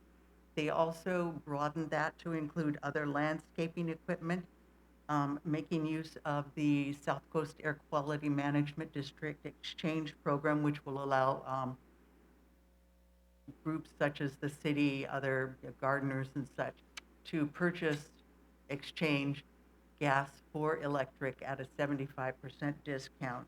And they also decided to recommend limiting the hours of use. Next slide, please. We'll just go through a brief overview of what some of the things that we got from the outreach. The first question was, what aspect of leaf blowers most concerns you? The environmental fare, noise and pollution were pretty close to each other. 41% were bothered by noise, 47% by pollution. 6% weren't bothered by anything regarding leaf blowers. In the online survey, that kind of switched up, and 40% of the folks in the online survey were not bothered by anything regarding leaf blowers, 36% by noise, and only 24% by the pollution. Next slide, please. The next question was, would you be in favor of banning gas leaf blowers only, all leaf blowers, or none? The environmental fair response was 65% in favor of banning gas, 7% in favor of banning all, and 28% in favor of not banning anything. The online survey, 25% were in favor of banning gas, 27% were in favor of banning all, and 48% said ban none. And in the last of the slides, next one for this, if noise is the concern, would you favor restricted hours of operation for leaf blowers? The environmental fair, 85% said yes. The online survey, only 56% said yes. We kind of thought that the regulation of hours would be probably the easiest kind of low-hanging fruit, but at least as far as the online survey folks were concerned, it wasn't as popular as we thought it would be. Next slide, please. The Environmental Quality Commission has several components that they would like to see in a proposed ordinance. We would limit the hours of leaf blower use to comply with construction hours. There would be a 2-year transition period from gas to electric leaf blowers, a 5-year transition period from gas to electric landscaping equipment, and then we would make use of the exchange program, assuming that it's in place and there's enough funding available for us, and there would be public education and outreach. Next slide, please. The staff proposed ordinance components would also limit the hours of leaf blower use to construction hours, and we pushed for the construction hours to make them consistent rather than having a different set of hours for leaf blowers and construction. So we also looked at a 5-year transition from gas to electric leaf blowers, again, making use of the exchange program, assuming that it is still in place. The program does have limited funds, and it gives special focus to environmental justice or disadvantaged communities. So we will not be the first in line for this program, but we should be able to make use of it to at least some degree. And then there's public outreach and education. The SQUAMA just added 50,000 to the program, but according to what we just read, it was for battery purchases. So I'm not sure if they've increased the funding available for the actual exchange or not. Next slide, please. The benefits, the ban on a gas-powered leaf blower and gardening equipment will help lessen air pollution. The phasing in and transition and use of SQUAMA exchange program will lessen the financial impact. Again, the program allows the purchase exchange of equipment at about 75% off. And that includes 3 batteries with the exchange. The electric equipment has smaller environmental footprint, but in terms of noise, they are only marginally quieter. And then limiting the hours of operation will help control noise pollution. Next slide, please. The concerns, the transition, especially if we're not able to make full use of the exchange program, can be a financial burden both for residents are not actually able to make use of the exchange program, but commercial landscapers, businesses, and cities, unless they can make use of that program, this could be a very difficult issue for them. We're also especially concerned that the city will be able to lead by example. We don't want to set up an ordinance and then have the city find that we can't afford to make these changes, and yet we're still expecting gardeners and everybody else to make the changes. So that's one of the reasons the staff had recommended an extended transition period to lessen the financial impact. Enforcement of either a ban or hours of operation is going to be problematic. The jurisdictions we've spoken to that have these in place have all said that enforcement is very difficult. In order to actually cite someone, you must see them using the equipment. So if someone calls us and says, my neighbor's doing this, by the time we get out there, their neighbor's gonna be done. So it's gonna be very difficult in terms of enforcement to make that happen. On the other side, a lot of the people, if you just give them a warning, will say, oh, okay, I didn't know, or oh, okay, I won't do it again, and they're cool. But you've always got the hardcore folks that are gonna say, no, I'm doing it. And those are the folks that it would be very difficult for us to enforce on. Next slide, please. The environmental quality recommendation was to limit hours of operation to conform to existing construction hours, which would be 7:30 to 6 Monday through Friday, 9 to 5 Saturday, and 10 to 4 on Sunday for homeowners only. So you wouldn't be able to have your gardener come on Sunday, which I don't think anybody does. And then number 2, ban gas leaf blowers and transition to electric leaf blowers within 2 years.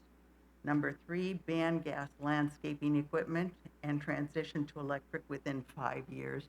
The commission was very concerned about the 2-stroke engines, because the research shows that in very little time, the pollution put forth by gas-powered lawn equipment is going to be greater than the pollution generated by vehicles, which sounds kind of amazing, but. Okay, next slide, please. They were very, very firm on this. Contact dealers identified by South Coast Air Quality Management District Commercial Electric Lawn and Garden Equipment Exchange Program to get on their wait list and exchange equipment when funding becomes available, to aid in transition and pursue other funding options in parallel. So their understanding also is that if we want to make this work, we're going to have to be able to make use of the program. And then number 5, instruct staff to perform public education and outreach. Next slide, please. The staff recommendation, the first one conforms with the TEQECC and limit hours of operation to conform to existing construction hours. Number 2, examine the possibility of transitioning from gas to electric within 5 years. examine the possibility of procuring exchange funding to aid in the transition and perform public education and outreach.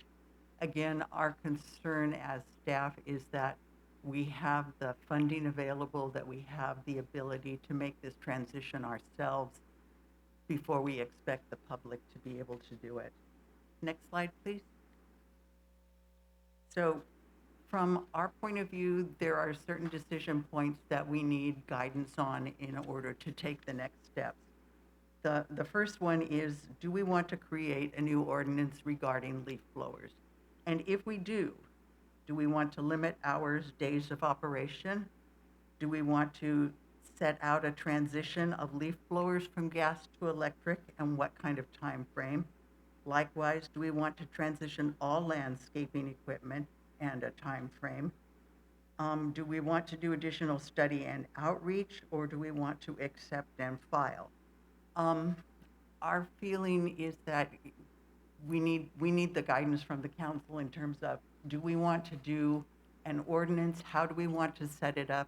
Or do we want to move forward with more policy type kinds of actions at this point in time? So that would be what we would be asking for your guidance on this evening, and we're available for any questions. Thank you, Ms. Cessna. And I'm certainly hopeful that we move forward tonight and not just look for additional study and outreach. We've studied and outreached this for quite some time now, and I think it's time to put something in writing. I certainly believe the staff recommendation as well as the commission recommendation of limiting the hours is basically a no-brainer. We should be able to handle that. And I think then it becomes the dollars and cents issues, because we don't want to put an undue burden on our residents either, because the price that we were provided with, the difference between gas and electric, is pretty substantial unless you have the benefit of some kind of grant program for the COG or through the SCA, the South Coast Air Quality Maintenance Division. So I think I would be shocked if my colleagues don't agree that the hours should be regulated. But then again, we come back down to the enforcement aspect of it. We have to be mindful that it's going to be difficult, if not impossible, to enforce. So my recommendation would be that we go with the staff recommendation to a degree, limit the hours of operation, and actually go out and just do it and say we're going to ban leaf blowers in 3 years, and there's a transition period for that. And I think it'd behoove us to also do the same aspect with all landscaping equipment, but I would put that on a longer stretch, because I think the painful thing for everybody is the noise of leaf blowers. I know there's the environmental aspect of it, but I think the noise from leaf blowers, and I'd like to see if there is much of a difference, because I've heard the electric ones and they're pretty noisy as well. So, then we have to look at the environmental aspect of it. But by that, we've got a whole bunch of people plugged in now. So, Councilmember, we'll go in order. Councilmember Goodrich first. Thank you, Mayor. Thank you for the staff report. I've been waiting for this for some time, and glad to see it come to fruition. I think it's long past time we take action on this. I hear this as a major issue when I'm out in the community. And one thing that I noticed is the vast majority of these surveys that occurred actually happened prior to COVID. And this issue has become even more at the forefront of people's minds under COVID, because there's so many more people working from home, myself included. And I can tell you it's very difficult to conduct a Zoom meeting or even phone calls when the neighbor's leaf blower is going off and it's noisy. And now with summer coming up, it's nice to have that cool ocean breeze, but that's not really possible when you've got two-stroke exhaust fumes coming in through your living room. One thing that I noticed is this strategic plan that we just adopted just tonight. Goal number 1, establish Torrance as a leader in environmental responsibility and sustainability. And I think we can take a step here tonight. This wasn't the first time I was in here. That was also in 2008. And we're being beaten on several fronts. Redondo Beach adopted this several years ago, a ban on gas leaf blowers. Other cities have come before them. In fact, I pulled up a Washington Post article from 2013 that said some localities have even pushed for a ban on gasoline-powered leaf blowers. That was 8 years ago. As we all know, they emit a bunch of noxious chemicals leading to smog formation, and they did a test and found that gas leaf blowers emit nearly 299 times the hydrocarbons of a 2013 6,200-pound Ford F-150 SVT Raptor, which is a very large truck. 299 times that of a vehicle. So there's definitely the pollution aspect there. One of the things that I found interesting in the public comments here, there were several dozen public comments in our supplemental for 9C. And not a single one was advocating for a longer time or to not ban leaf blowers. Everyone without exception wanted to ban leaf blowers. Most of them wanted to do it sooner than 2 years. And another thing I found interesting, even from the survey, I believe it was 2018, is that there were more people that wanted all leaf blowers banned than just gas leaf blowers. Again, this was pre-COVID by several years. Looking at the expense here, it is a higher upfront cost, which I imagine dissuades some people from adopting them. But the overall cost proved to be quite a bit lower than gas. So I think it's just overcoming that initial hurdle of getting people to adopt the newer technology, and then once they're in it, they'll enjoy it. So it's just that initial hurdle, and I think that we're in a position to urge people to do that, and along with the SCAQMD, help them to do so. I'd be in favor of doing it immediately instead of 2 years, because like I said, I believe we're behind the curve on this, but I certainly appreciate everybody's feedback on this item, and feel very strongly that we need to do something sooner rather than later, even sooner than the 2 years put forth here. Thank you. Councilmember Matucci. Thank you, Mayor. Thank you, staff, for bringing back this information. I've learned more about decibels than I ever wished in my whole life. I never thought it was so complex. I'm okay with limiting the hours, or putting them in line with the construction, because noise is noise, and I get it. But I was surprised. I think the mayor mentioned that the electric ones are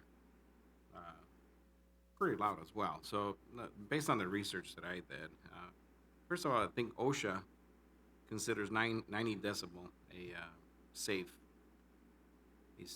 level of noise, which is actually quite a bit, because that's the noise that a subway makes, or somebody shouting at you.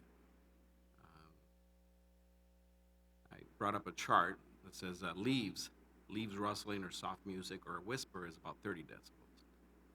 The average home noise is about 40 decibels. And of course, as it increments, it's not just 20 or 10 or 30 decibels more. It's I believe that if it's 10, it's like 10 times more noise. So I get that. Office noise, 70 decibels.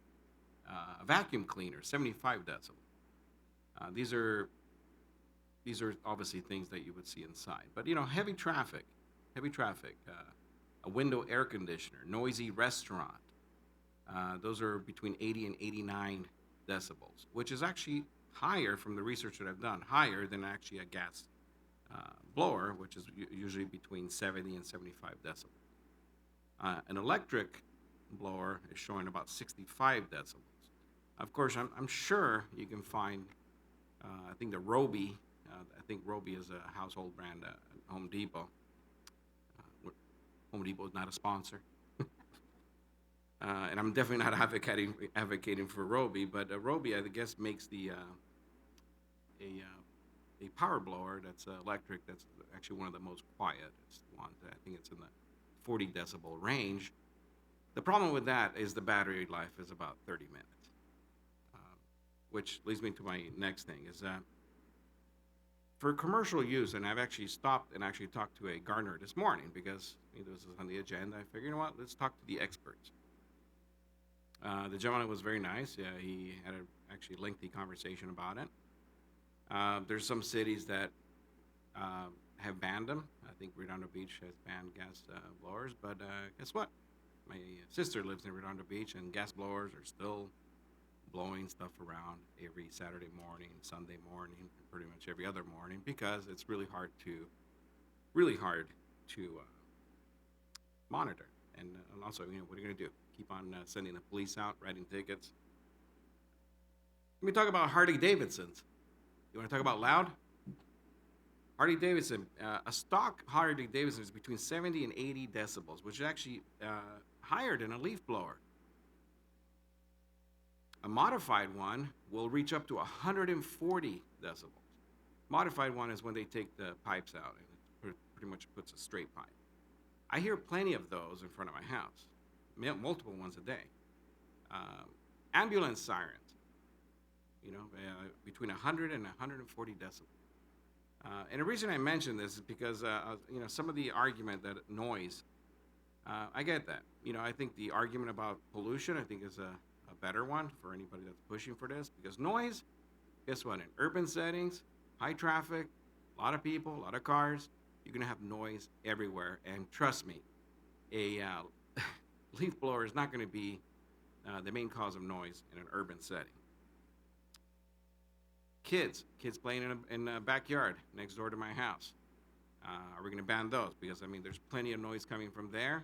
A lot of times I'll be on a Zoom call, and kids are yelling next door. So you know what? We live amongst people, and there's going to be noises. Now, the argument about pollution. Now, I don't know where this started. I'll be honest with you. I don't know where this started. This whole attack on leaf blowers. There's plenty of other gardening tools that work on gasoline. Lawnmower, chainsaws. Gosh, I even seen those hedge trimmers. There's a lot of different tools that work. So is this going to stop at a leaf blower, or is it going to be pretty much every gas-powered thing? So, me personally, I think it's more about eliminating gas-powered anything, which eventually is going to be your vehicles. I know this sounds like a far stretch, but guess what? They've already announced in California as of 2035 they want to eliminate all gas-powered vehicles.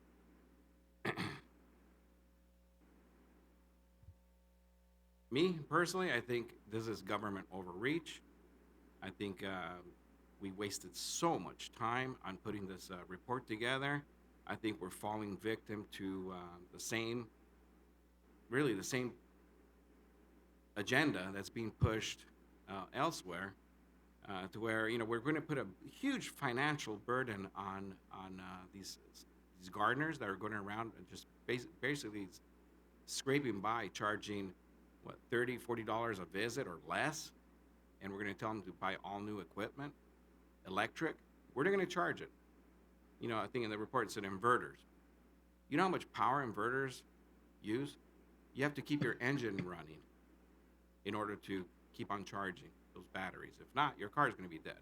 So if you're going to have your engine on to keep the batteries charging so you can go to the next home, which on average they according to the gardener I spoke to, they visit 8 homes a day per team. You got a lot of batteries to buy and a lot of batteries to recharge while you're going around. So I don't think a ban is feasible. It's also a financial burden on residents that have their own gas-powered equipment. Not everybody can go out and buy a $400 electric blower that's going to last you between 15 and 45 minutes of usage before you have to charge it. Now, if you're just doing your home in your yard, you can get away with it. You can just go back in the garage and plug it in. Plenty of other things that make a lot of noise. A school dance makes between 101 and 105 decibels. Chainsaws, we mentioned that's between 106 and 115. Are we going to ban chainsaws? Are we going to ban mopeds? Are we going to ban Harleys? Are we going to ban trucks, diesel trucks. Are we gonna, a siren at 100 feet is showing here, at 100 feet, which is much farther than my living room and where they drive by, 140 decibel. We wanna talk pollution? That's fine, I'm all for it. But I see a hell lot more other things that pollute than leaf blowers. Again, I'm okay with limiting the hours of operation if and when we could ever enforce that. I'm okay with putting it in line with the construction.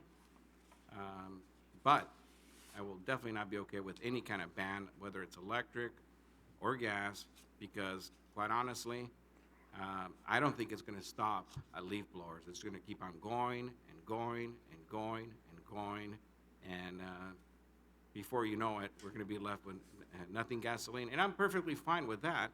You know, we can eliminate all gas-powered things, but I don't think electric blowers or electric lawnmowers are feasible for commercial use. And I also don't want to put the financial burden on residents that decide to buy their own equipment. And putting an immediate ban is definitely out of the question. Long-term, I'll say it's a definite maybe, but even then, I think it's government overreach. Thank you. Thank you, Councilmember Chen. Thank you, Mayor. Thank you, staff, for your report. Looking at the report here, I'm just going to ask a few questions directly from your PowerPoint charts. The survey from the difference from environmental fair survey and the online survey is it's quite eye-opening. But then, if you really think about it, a person going, the environmental fair was like in person. Is that correct? Okay, so the people who goes to the environmental fair will probably likely vote in the way the data shows. And the online ones are likely a lot of people who do not will physically drive to an environmental fair. That's just my looking at the data, interpreting the results. With respect to staff's ordinance and some concerns with like large volume, you know, taking care of the city parks and things like that and transitioning. My question is, I believe we get, you know, agenda items that come periodically when staff wants to, you know, buy a replacement vehicle and they go to like a hybrid or maybe even the transit was thinking about electric buses and things like that. If there is no ordinance, when the right time comes for the staff to replace an equipment or machinery, whether it's leaf blower or other things, staff will know when to make a recommendation to purchase the next 10 leaf blower, whether it's gas or electric, when they think it makes sense with respect to the work they do, and is it practical, is there a good trade-off? Is that correct? I believe so, yeah. I mean, you don't need an ordinance from the city council to determine what equipment you're gonna buy to do your job. That's really the question. Would that be? I think the concern for us at the staff level is not so much us buying it as us imposing an ordinance and then us not being able to abide by it. Right. So we want to make sure that we have enough time for the city with our structural deficit to be able to afford to make this transition before we say everybody else has to do it too. Absolutely, I understand. You know, you know, you want the city to set an example. We're going to tell someone else to do something, then we should too. But what really well is getting back to, if there was no ordinance, should at some point the staff needs to make an upgrade. You know how to make that decision with us telling you shall buy that, or? Councilman Alam City Manager, as stated earlier by Ms. Esnab, within the strategic plan, that was the 2008 to 2018, and now the 21, 31. Fiscal awareness, as well as environmental stewardship, those are all strategic priorities. So naturally, we want to be at cutting edge. At the same time, we do have fiscal considerations and the practical application, as you mentioned, out in the field. And we do have reps from both Public Works available to chime in as far as and community services, the practical application. Thank you. All right, I think Mrs. Santana wants to chime in as well. sure. Yes. Good evening, Honorable Mayor and members of the City Council. Danny Santana, Community Development Director. Councilman Chen, to your question, yes, every time staff considers the replacement of equipment, they look at the demand specifications, what that equipment will be used for, the best available technology, best available price points, and under the direction of City Manager's Office, by implementing the last strategic plan, environmental factors are factored into that. So if we do see an environmentally more friendly option, although it may be at a higher price point, we at least identify that option for Mayor and Council to consider when we bring forward those items for replacement equipment. Right. Got it. Yeah, and I noticed that, when we come back, there's different options that's come back. And that's in your mind, and you already know some of the things. Well, I guess my question is, you don't need an ordinance for us to do that. You know how to do your job already, right? And that's really the point I'm trying to get at. And I'm looking at all the benefits, whether it's electric vehicle or gas vehicle, and I'm looking at the community at large, that all the businesses we use this, we'll call it the two-stroke engine. Looking at the data here, I don't think we need to regulate this type of equipment. I believe that the market and the public and the residents will regulate that. The staff knows when to do it, when to make the recommendation for equipment upgrades. Those who are concerned that, if they're hiring folks who are using certain kind of equipment that they don't like, they can, talk to the people who work for them and say, I'm not going to hire you if you use this kind of equipment. It will hammer itself out in due time, because people want to sustain and run a business, and so I'm actually, looking at all the data here, and I actually trust that the staff knows when to make their equipment upgrades, and that we really don't need to regulate this. So I'm favoring accept and file option. At least that's where I am. Thank you. Thank you. Councilmember Griffith. Thank you, Mayor. Thank you, Ms. Sesta, for all the work that you've done on this issue. I know I started with you on this issue back when I was on the Environmental Commission probably 10 years ago, when we first talked about it. And so it's a long discussion that's been had, and it's time to hopefully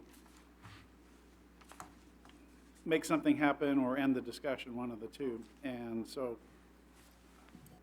unfortunately, my biggest problem I have with anything that we're potentially considering doing here is the enforcement part, as you mentioned. As it's been shown in Redondo Beach, it's almost impossible to enforce on this issue if we were to ban gas-powered landscape or blowers or whatever. And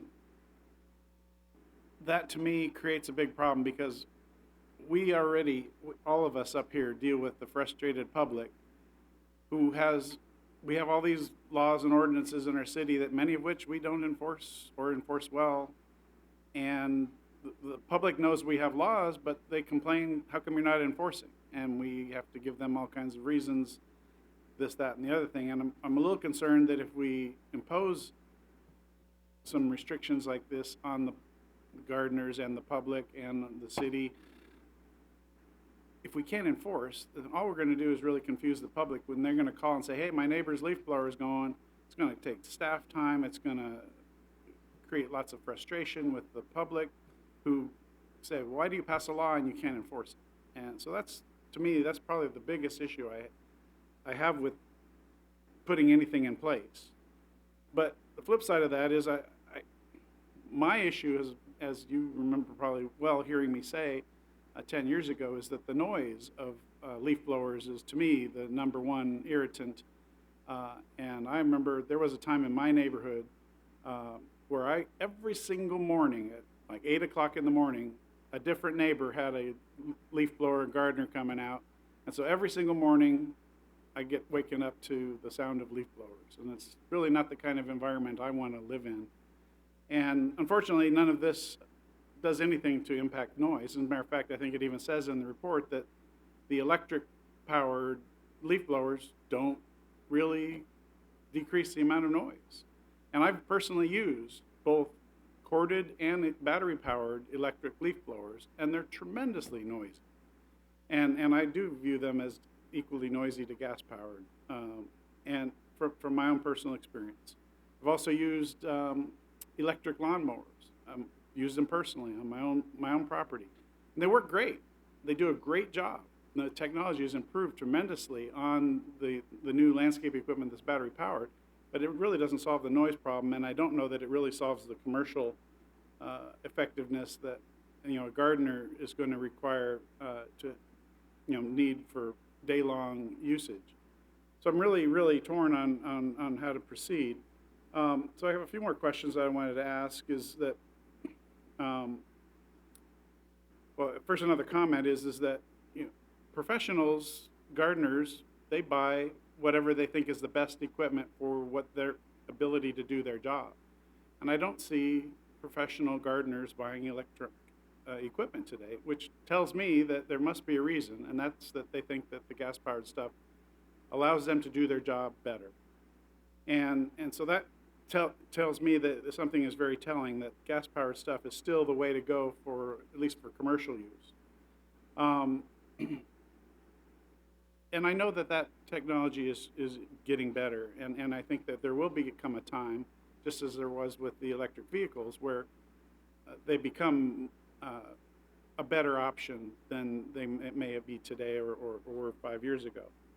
The question I had is, and I appreciate the answers to the questions you did give me on my questions in a supplemental, but one question I forgot to ask is, do we have a rough idea of how many gardeners service the city in the residential and commercial?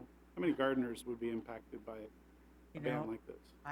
We totally forgot to ask that, and I have no idea. Does anybody else on staff have any feel for roughly how many gardeners we have licensed in our business licensing? Quite a few. A lot.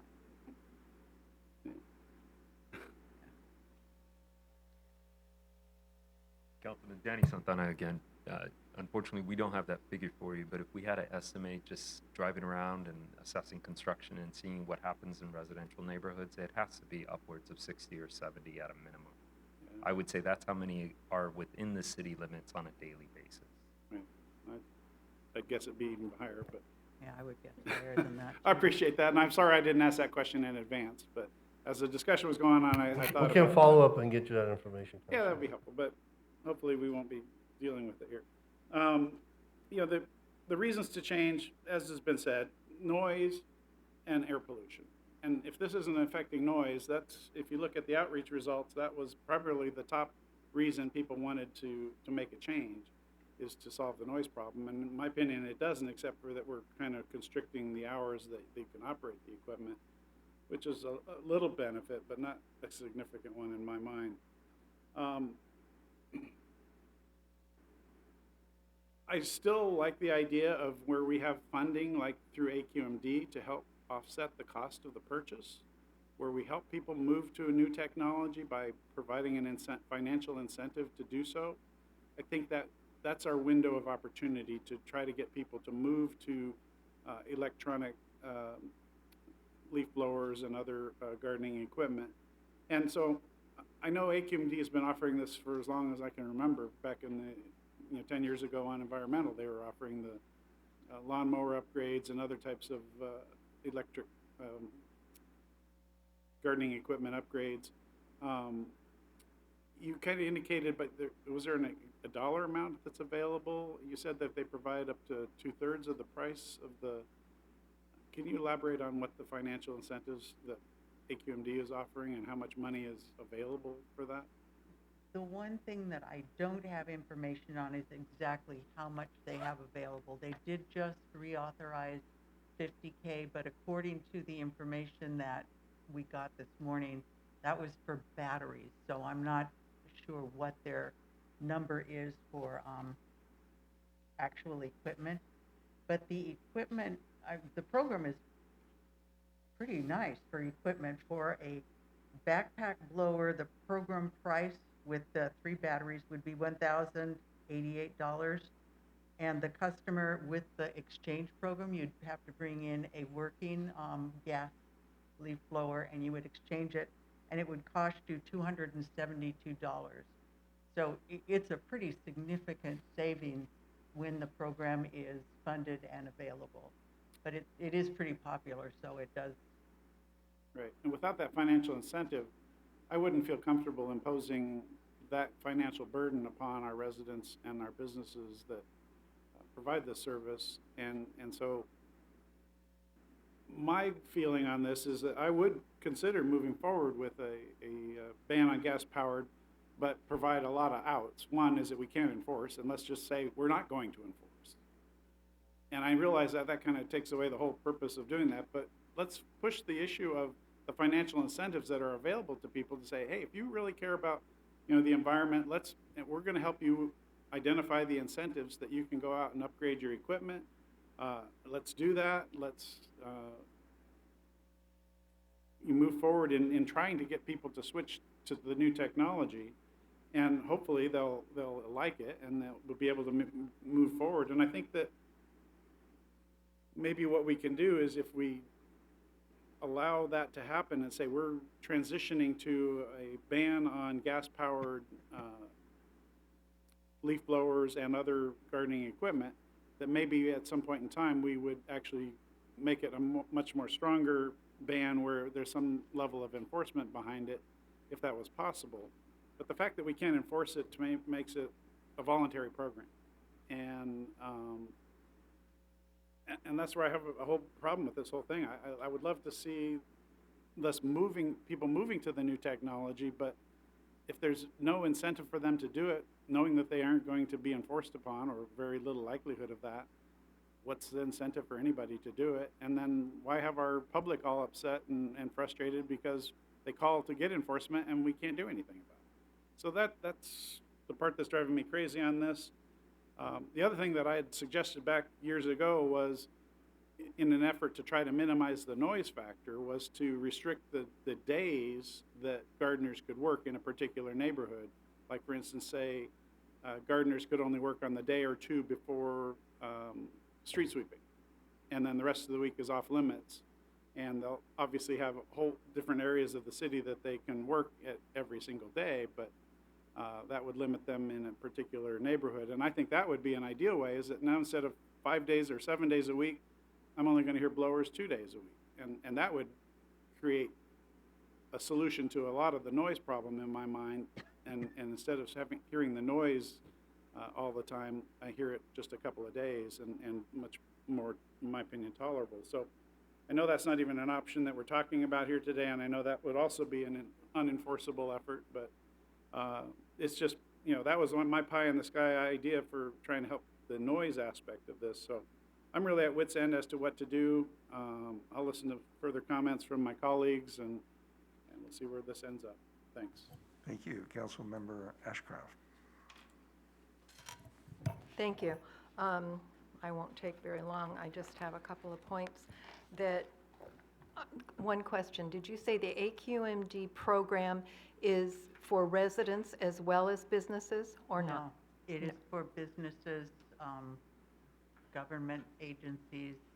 And yeah, not gardeners. residents, so they No. can't get an exchange. Okay, so I have a problem with the financial hardship. I have a concern about enforcement. I think it's impossible. And when looking at enforcement, when we're talking about only leaf blowers, there, as was stated before, we've got lawnmowers and a lot of things that make noise that are in landscaping, so I don't know how we can carve out just leaf blowers. And looking at your slides, when we did you took the survey, the outreach results, that the online survey is quite different than the environmental fair survey. And to me, the online survey is more indicative of the overall public responses, it's not just coming from an environmental fair. So I look at that, and I'm thinking that I'm not for regulating leaf blowers, because that's going to lead to lawnmowers. I have used a battery, well, an electric lawnmower and a gas lawnmower. They both make noise, probably as much as the leaf blower, at least the gasoline lawnmower does. So my vote would be, I have no problem with the hours going along with construction hours. That might make sense. But there again, that's going to be an enforcement. I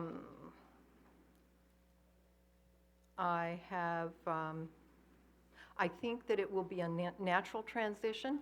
If the city needs to require, as Mr. Chen said, replacement, and if there is money in the AQMD program that we could use that, and if we have items, leaf blowers, that need to be changed out, taking advantage of that program might be what we need to do.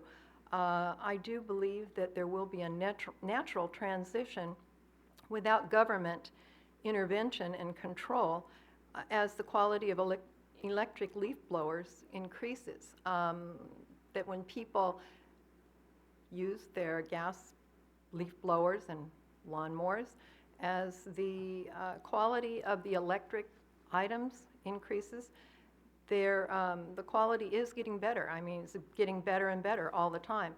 People are going to do a natural transition into purchasing electric leaf blowers to replace their gasoline. So I am not for doing a governmental, what I feel, as Mr. Matucci said, a governmental overreach in banning this, because there's a lot that would need to be banned other than just leaf blowers that are making noise. But the hours I'm fine with, and if our staff could get involved in the AQMD program, and it looks like if we're going to be turning over any of our equipment, I think that would be a good thing. Thank you. Thank you. Councilmember Kalani. Oh, thank you, Mayor. I just had a question. The AQMD program is available if we do not have a ban. Is that correct? Oh, yeah, absolutely. Okay, Yes. all right, perfect. There you So then I would support limited hours as well. I trust the city's written commitment to be environmentally friendly, so I would trust that we would make the right decisions moving forward as we need to replace equipment, for example. And would there be the availability to have the educational portion, the outreach education, the public outreach, to help businesses transition to that on a case-by-case basis as they need to replace equipment? Yes, and we could, if we decide not to go with an ordinance, we could make an effort to print up the AQMD flyers, send them out to all of our gardeners, encouraging them to make the transition when possible. We could do that when they come in for business licenses and such, so those things can be done without an ordinance. Okay, so I would like to see the limited hours and the public outreach. Thank you. What I'm hearing from council is basically the staff recommendation for the Community's Development Director, which is, one, to limit the hours of operation, examine the possibility of transitioning from gas to electric leaf blowers over a 5-year period, and I would encourage it to change that to all landscape tools over a 5-year period of time. Examine the possibility of procuring South Coast Air Quality Management District funding in aid to that transition, which goes without saying. And then the last one was what Councilmember Kalani brought up, instruct staff to perform public education outreach. I think that's what I've heard from absolutely everybody up here. Well, it says, if you read it, examine, no, not that, we're looking at here. examine the possibility of transitioning from gas to electric leaf blowers over a 5-year period. That's the second line on the recommendation of the Community Development Director. So, you're doing these abbreviated ones up here. This is what the actual, Now, if you go a little bit Director. farther, the actual, the verbiage. Next slide. there we go. So, It doesn't say anything about enforcement, right? There is no enforcement. Councilmember Goodrich here. Thank you. Just wanted to get clarity on a couple things and provide clarity on a couple things as well. Ms. Cessna, I recall hearing from a commissioner from our Environmental Quality Commission that they had received more public comments on this issue than any other item. Can you speak to that? we've received a great deal of letters over the last couple of meetings, yes. More than usual for items at the Environmental Quality Commission? Not as much as when we were talking about feral cats, but yeah, I would say this would be a second. Okay, so second place, I'll take that. The city also conducted a survey within the last couple of years of our residents, asking for their opinions on various things. Do you remember what those top 3 takeaways were? You know what? I could probably find it.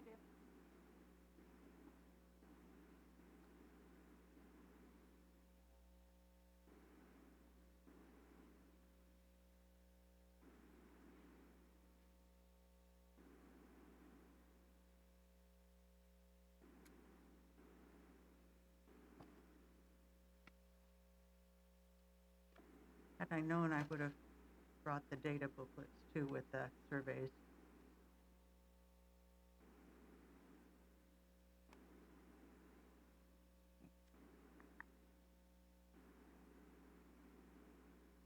In the surveys, the biggest issues were traffic congestion, housing costs, and affordable housing, and refinery. So they didn't really have much to say about noise. Maybe it was a different survey, but one of the top 3 was environmental concerns. I don't know if you know the one I'm referring to. Well, there was a section in the survey that talked about polluted water, or do you see the city as a city that's interested in environmental issues? And that was definitely a yes. Okay. I've heard varying things about noise from these things. I can tell you just based on my personal observations that the electric has been quieter in every instance that I've heard. Do you have any data on that? We actually did a field test with our public works guys, and the electric was like maybe 1 or 2 decibels quieter than the gas. Maybe it depends on the models too. Yeah, but what we were using was not an appreciable difference. Okay, got it. I heard somebody mention something about a car running to charge batteries. As a former electronics technician and a current amateur electronics tinkerer, I can tell you that's absolutely false. I'd be happy to run through the calculations to disprove that. What's really disappointing me here is, we have to consider not just our personal feelings up here, but also what the community wants. And obviously there's a large number of people calling for action on this, just like there was on airport noise recently, and nobody had a problem voting to implement monitoring or go to RFP for monitoring on that. I think if you calculated all the airplanes flying overhead and the noise from those, you'd see far fewer seconds and minutes of airplane noise exposure during the day than you do from a leaf blower that's running for 15, 20 minutes at a time, and that's just one of them. If Torrance is going to be a city of the future, like we often talk about, bringing technology companies here, adapting new technology, we can't be selective about it. We have to push on multiple fronts, and it just, I'm having cognitive dissonance that we're talking about Torrance being a 21st century and the city of the future, but yet we're perfectly okay with status quo and using 100-year-old technology to manicure our lawns. And I'm also disappointed because I know that a vote not to do something about the pollution from these leaf blowers tonight means that there's going to be kids in our community that develop asthma.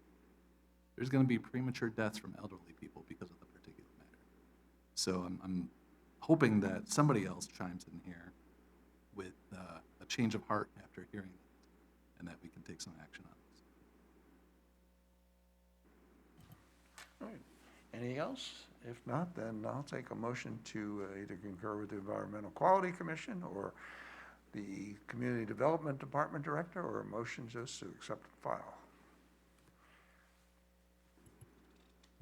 Mayor, Yes, sir.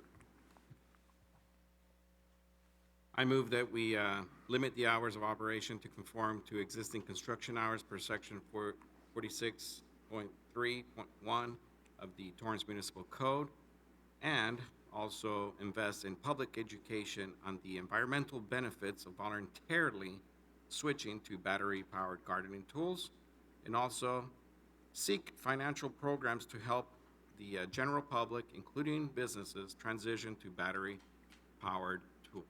That's my motion. I will second that.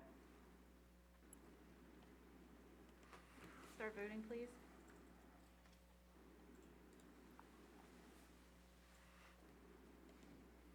Your Honor, that motion carried with Councilmember Griffiths voting no. And I will explain my vote on that because I would much prefer to see us at least make a dedication that a 5-year plan that we'll be looking at, or to outright ban over a 3-year period of time. But perhaps in the 5 years we'll be coming back. And in the meantime, we're going to hear the wrath of our community. Thank you very much, Ms. Cessna.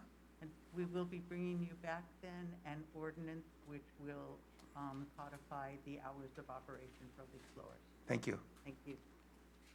Which takes us to item 9D, as in David. This is an item from the city manager and the city attorney to provide direction on city treasurer pay and benefits.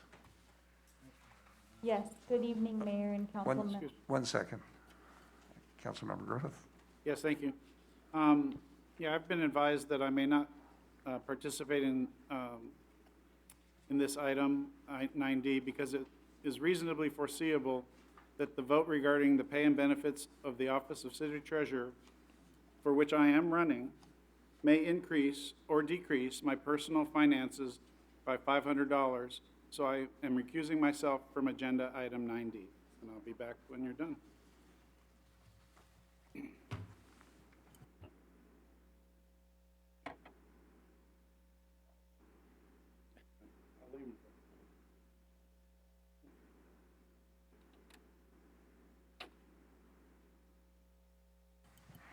All right, now the staff presentation. Thank you, Mayor. Good evening, Mayor and City Council members. Katie Wan with the City Manager's Office.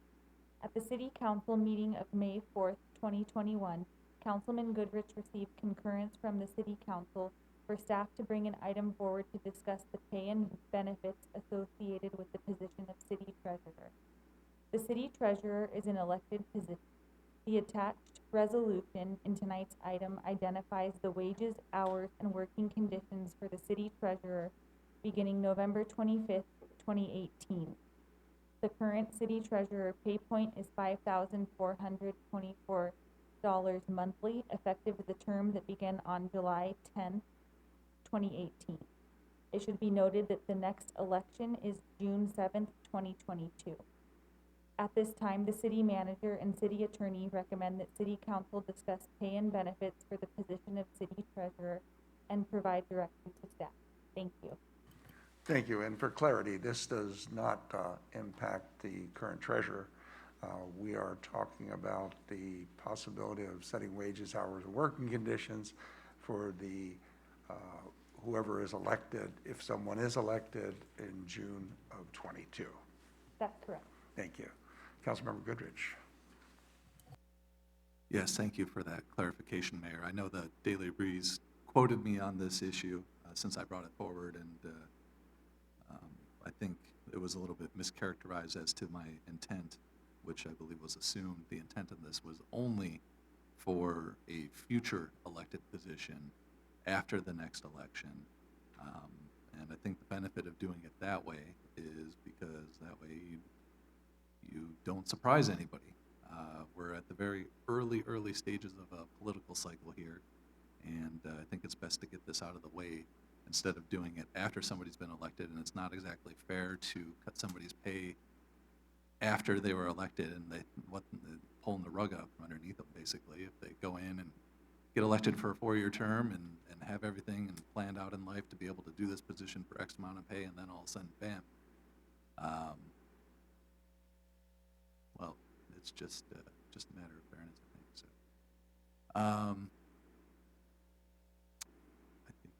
I think that's all the comments I have on this. But I do feel that we need to do something. It's clear that the majority of cities here have other ways of handling this position, and that things have definitely evolved with time, and that this is due for some change here. Thank you. Thank you. Any other questions or comments by the council? Councilmember Chen. Thank you, Mayor. I just have a few questions for staff, just for clarification. Based on the current situation with the City Council and the existing operation between the treasurer responsibilities and the finance department, would it be fair to say that the finance department has been taking, I'm going to say maybe close to 100% of all the responsibility and function that's described under the treasurer's function, or close to 100%? Councilman, Adam Japarian, City Manager, with the exception of the investment report and the participation in the Investment Advisory Committee, as well as deferred compensation, the rest of the functions as far as cash handling and preparation of the investment report are handled through the finance department. Right. Thank I you. wouldn't say it's 100%, but the significant portion of the initial pre-2018 functions were transferred over to the finance department by council. Understand. So if I was to use a live example, I know that Mr. Chris Ashi is in the audience here, and don't want to put you in the hot seat there. Typically, if the way I see it is every month there's a finance or investment report that we get on a monthly basis, and it's probably you or someone that reports to you that does all the work, the checks and balances, make sure that the cash are handling, the incoming cash is handling correctly, and the outgoing cash, if you will, is done correctly, and there's no, I hate to use the word fraudulent, but really there's the checks and balances that we've done, and you are actually originally from the finance department, so now you've taken the position as the interim deputy treasurer. So the treasurer now typically, maybe on a monthly basis, comes in, looks at the report that the finance department and you as the interim deputy treasurer, and looks at it in a way that we ask the treasurer to sign it. And that probably, does that pretty much sums it up, or there's more work and analysis that needs to be done that you're not doing, or the treasurer needs to do? I'm going to ask Mr. Ashi to respond to your question, Right. Councilman, regarding specifics of the work effort. Understand. Good evening, Mayor, council members. Chris Ashi with Finance. Yes, Councilman Chen, you are correct. Every month I do the investment report and make sure it all balances out, and make sure we do have a lot of internal controls there and segregation of duties.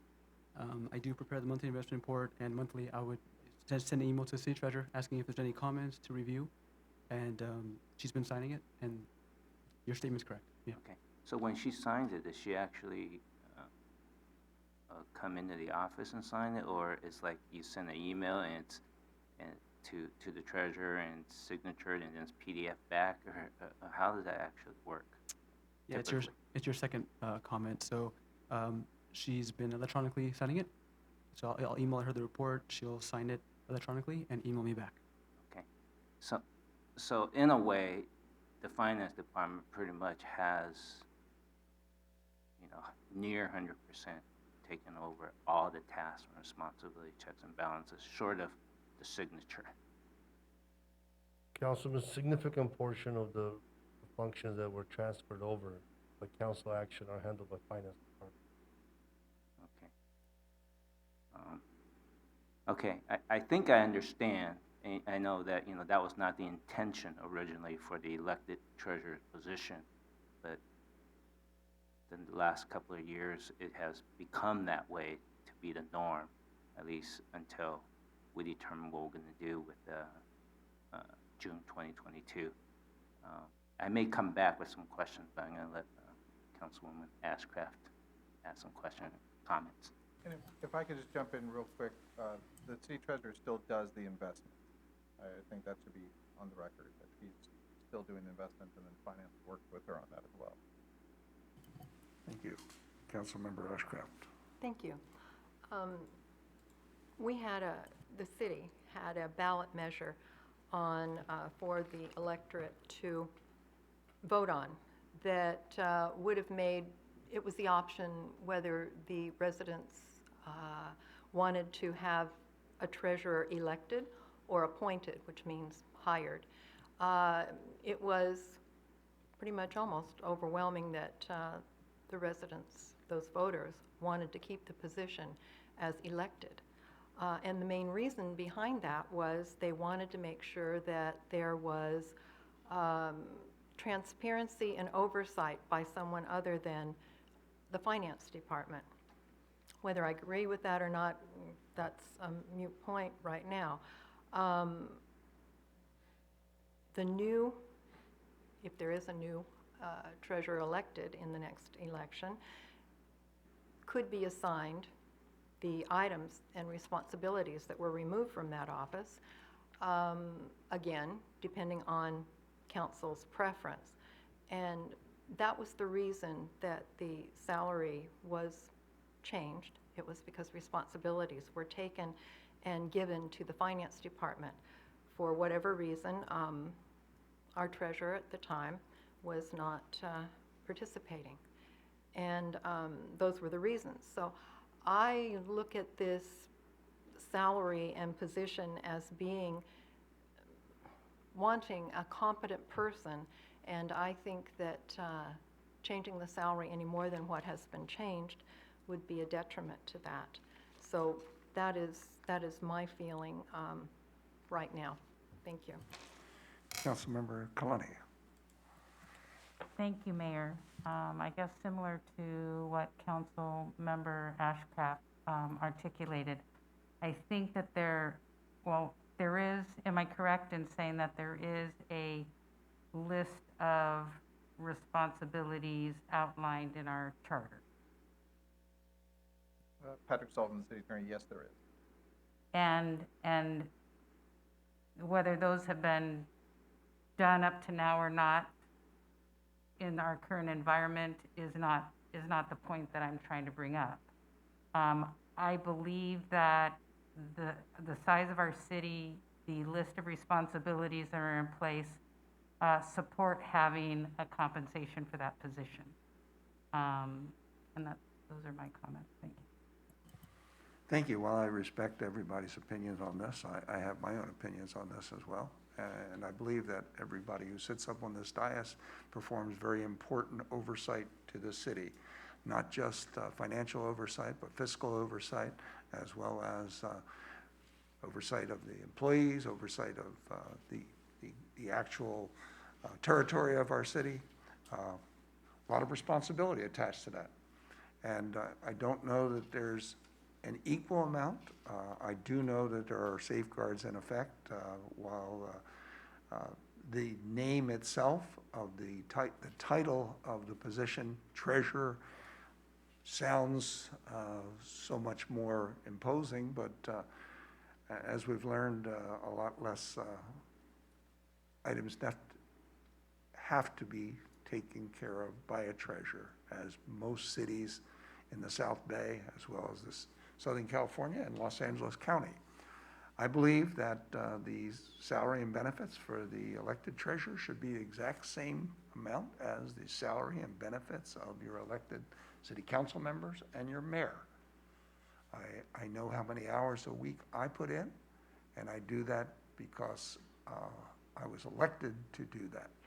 And it's public service. And when you do public service, you do all in. So I really believe that position, as Councilmember Ashcraft pointed out, the voters did not see the ballot measure to turn it into not an appointed position, but a civil service position is what I was looking for during that ballot measure.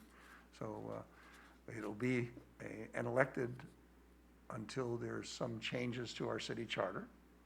And I think we, as a body, have the absolute obligation to, as was mentioned earlier, we were talking about a savings of $74,000 in our budget because of how much it would, to support the Torrance Cultural Arts Foundation. We're talking an awful lot of money on a salary that I don't know we get a bang for our buck.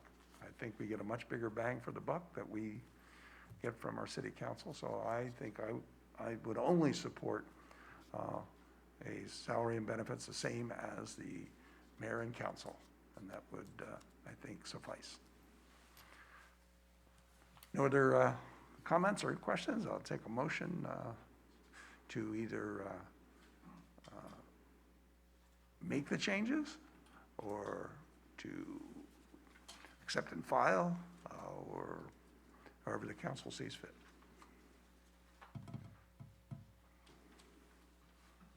Councilmember Goodrich.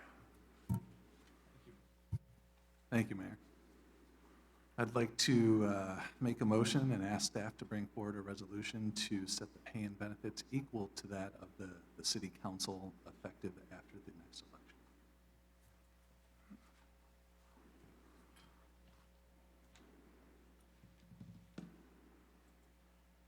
Councilmember Chen. I will second that. And Mayor, I just want to make some comments after this vote. Sure. Start voting, please.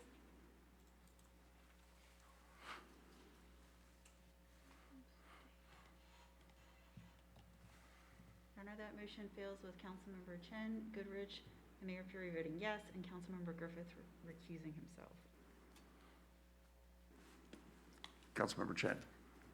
Yeah, Mayor, somewhat related to this topic, I like, with the concurrence of the council, that the staff comes back with recommendation for a future charter amendment to look at all items in the charter which we may need to update, fix, which may include whether the city treasurer is elected or appointed position in all the items that we actually discussed prior to the pandemic.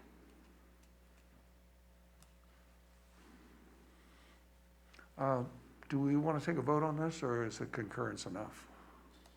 On that matter, that would just be concurrence. On the original motion, it failed unless the council wants to make an alternative motion.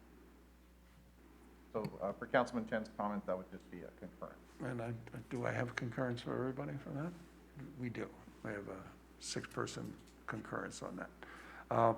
Since the other one failed, we'll take a motion to accept and file. That's appropriate, Mayor. That's Yeah. what you wish. Councilmember Ashcraft. I move to accept and file item 9D. Second. Start voting, please. Mayor, that motion carries with Councilmember Griffiths recusing himself.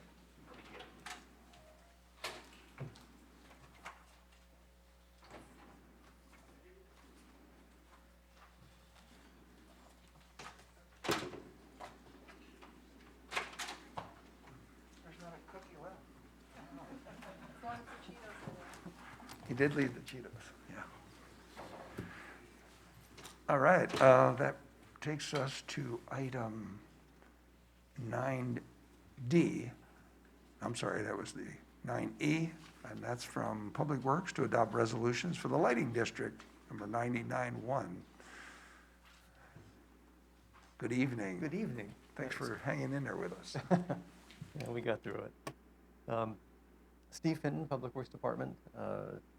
This item is related to the annual levy of assessments for the City of Torrance Lighting District 99-1 for fiscal year 21-22. The recommendation before you is that your honorable body adopt a resolution initiating proceedings to levy assessments within the district for fiscal year 21-22, to adopt a resolution approving the fiscal year 21-22 engineers report for the district, and lastly, to adopt a resolution of intention to levy assessments within the district for fiscal year 21-22 and setting the date of June 15th, 2021 for a public hearing. The City of Torrance Lighting District 99-1 was established in 1999 pursuant to the Landscaping and Lighting Act of 1972 and pays for street lighting citywide. The three resolutions before you tonight are required annually to continue to collect assessments from properties in Torrance for street lighting. The proposed assessments are the same as last year and have been the same since 2008. For example, a single-family residential property would again be assessed $20.50 or $1.71 per month. As required by Proposition 218, the engineer's report separates special benefits allocable to real properties from general benefits, and assessments paid by property owners would pay for special benefits of street lighting only. The cost of the district in fiscal year 21-22 is estimated at $2,829,206, which is $170,637 less than last year. This reduction is due to reductions in street lighting rates through SCE and reductions in city traffic signal maintenance cost expected in 21-22. Assessment revenues are projected to be $1,290,062 in fiscal year 21-22, which is the same as last year. And all assessment amounts to all properties would be the same. The balance of district costs would be funded by gas tax funds and airport enterprise funds in the amount of $1,539,144 through the fiscal year 21-22 budget. $23,657 surplus from fiscal year 19-20 is also applied to the district in this coming fiscal year and is also part of that total. Now, even though there's savings this year, we still are running a small deficit to special benefit. The deficit, I'll call it a subsidy, is projected to be $6,433 in fiscal year 21-22, which is down from $61,852 in fiscal year 2021. And this reduction is due to the SCE rate decreases and then also the application of the surplus that I mentioned earlier. And as long as there is a subsidy, the actual assessment amounts per property would remain the same, so we wouldn't be reducing those. And with that, I conclude my report. Thank you, Mr. Fenton, and I think it goes without saying, we've not raised the price of the special lighting district since when? 2008. So it's been 13 years and we've still not raised it. I know there was a number of questions submitted by Mr. Henry. Yeah. And I believe in your explanation just now, I think you actually explained all of them. So I'm certain he's pleased with that. And that our deficit is much smaller than it was for last year. And I think that's a good thing. And I think without raising it for our consumers is the best part. I guess, for our community. So hopefully they get the word that we're not. We're just setting this out now for the hearing process. Yes. Any other questions by council? Thank you very much, Mr. Fenton. Appreciate that. And I believe we need 3 resolutions. Could I have 3 numbers entitled, please? Of course, Your Honor. The first is resolution number 2021-45, a resolution of the City Council of the City of Torrance, California, initiating proceedings for the levy and collection of assessments within the City of Torrance Lighting District number 99-1 for fiscal year 2021-2022, pursuant to the provisions of Part 2 of Division 15 of the Streets and Highways Code and as provided by Article 13D of the California Constitution. The second is resolution number 2021-46, a resolution of the City Council of the City of Torrance, California, approving the report of the engineer in connection with the levy and collection of assessments within City of Torrance Lighting District number 99-1 for fiscal year 2021-2022 pursuant to the provisions of Part 2 of Division 15 of the Streets and Highways Code and as provided by Article 13D of the California Constitution. The last is resolution number 2021-47, a resolution of the City Council of the City of Torrance, California, declaring its intention to levy and collect assessments within the City of Torrance Lighting District number 99-1 for fiscal year 2021-2022 pursuant to the provisions of Part 2 of Division 15 of the Streets and Highways Code and as provided by Article 13D of the California Constitution, appointing a time and place for a public hearing. Thank you. Councilmember Griffith? Yes, Mayor, I'll concur with the recommendation of the Public Works Director and adopt resolutions 2021-45, 2021-46, and 2021-47. Second. Start voting, please. Your Honor, that motion carried unanimously. Thank you. That concludes our business for tonight, but we move on to council oral communications. And the first one up tonight is Councilmember Ashcraft. Thank you. I would like to congratulate Torrance PD, Police Department, on their 100 years of service to our city.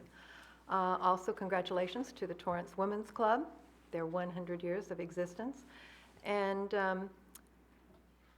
thank also the Strategic Plan Committee and Linda Cessna for, as it was said, kind of herding a bunch of, I don't know, cats or something at times. It was to bring everybody together, and it worked out great. I loved reading the comments of those on the committee and the dedication. I appreciate each one of them, and I will read the entire thing, I promise. Also, I'd like to recognize the Asian American Pacific Islander Heritage Month that we are celebrating this month. And the Older Americans Award. Congratulations to all those that have been chosen for that. So we will be back next week. See you there. Thank you. Thank you. Councilmember Chen. Thank you, Mayor. I think earlier I should have shared my gratitude to the city manager and the finance director for the budget package. I know that sometimes I might be a stickler in some of the questions. I appreciate you hanging in there with me, and I really appreciate it, because I think, during these economic times, I'm just looking at it a little bit closer, and I just appreciate all your support and helping me understand. Nothing else, Mayor. Thank you. Councilmember Goodrich. Yes, Mayor, for concurrence from the council, I made contact and had a discussion recently with a local business owner who has expressed interest in donating money, time, supplies, and even land to address the homeless situation. So with the concurrence of the council, I'd like to allow staff to enter discussion with this gentleman, this very gracious man, and explore that. I think we have full concurrence on that, sir. Okay, and final thing here tonight, to Torrance residents, the mayor, my fellow council members, and city employees, I've made the difficult decision to step down from my position as council member to dedicate more time to my family and especially my business commitments. With this being my last meeting and my last day to be on June 1st, 2021. As some of you know, I received a promotion at my company around the turn of the year, and with it, significant additional responsibilities. Although I'll no longer be sitting in this chair, I will still be with you all in spirit, continuing to follow the City Council and wishing you all the best as you work tirelessly to keep Torrance a wonderful place to live, work, and play. Serving on this council for the past 7 years has been one of the most fulfilling periods of my life. During my term on the council, I particularly enjoyed community engagement, including seeing and listening to people in the community, as well as maintaining a constituent services website and sending out regular email communications to keep people informed. It's been a pleasure to work with the dedicated and talented team that makes Torrance so unique. I thank the city's executive management, all the city employees, our many wonderful volunteers, and my fellow elected officials. I'm very encouraged by the energy and intelligence exhibited by the new generation of managers that we have, and know that the city is in good hands. I will miss serving with you and the citizens of this great city. Thank you all for your advice, friendship, dedication, and mentorship over the years. And as I bid farewell, I encourage you to focus on the issues that I cherish, such as making Torrance a hub of technology, supporting smart growth, and environmental sustainability. Torrance has been great to my family and me, and I hope that I contributed to the success of our great city. Wow. Okay. Councilmember Griffith. Nothing, thank you. Councilmember Kalani. I will miss you, Councilmember Goodrich. I appreciate your mentorship. And piggybacking on what Councilmember Ashcraft said and Councilmember Chen, a lot of thank yous to everybody that's working so hard. I just want to add to that a congratulations to our new Assistant City Manager, Mr. Santana. I'm sure you'll do a fabulous job. I'm also very grateful to our armed forces, and I want to thank those who have served, both some on the council, but everyone who served and continue to serve. Please stay safe and well, and again, please be kind. Thank you. Thank you. Councilmember Matucci. Both surprises tonight. Gosh, that's shocking. You know, Councilman Goodrich, we often butted heads on stuff, but I know that I think you stuck to your guns on many of the issues. You've fought for what you believe is right, and I always actually admire that about you.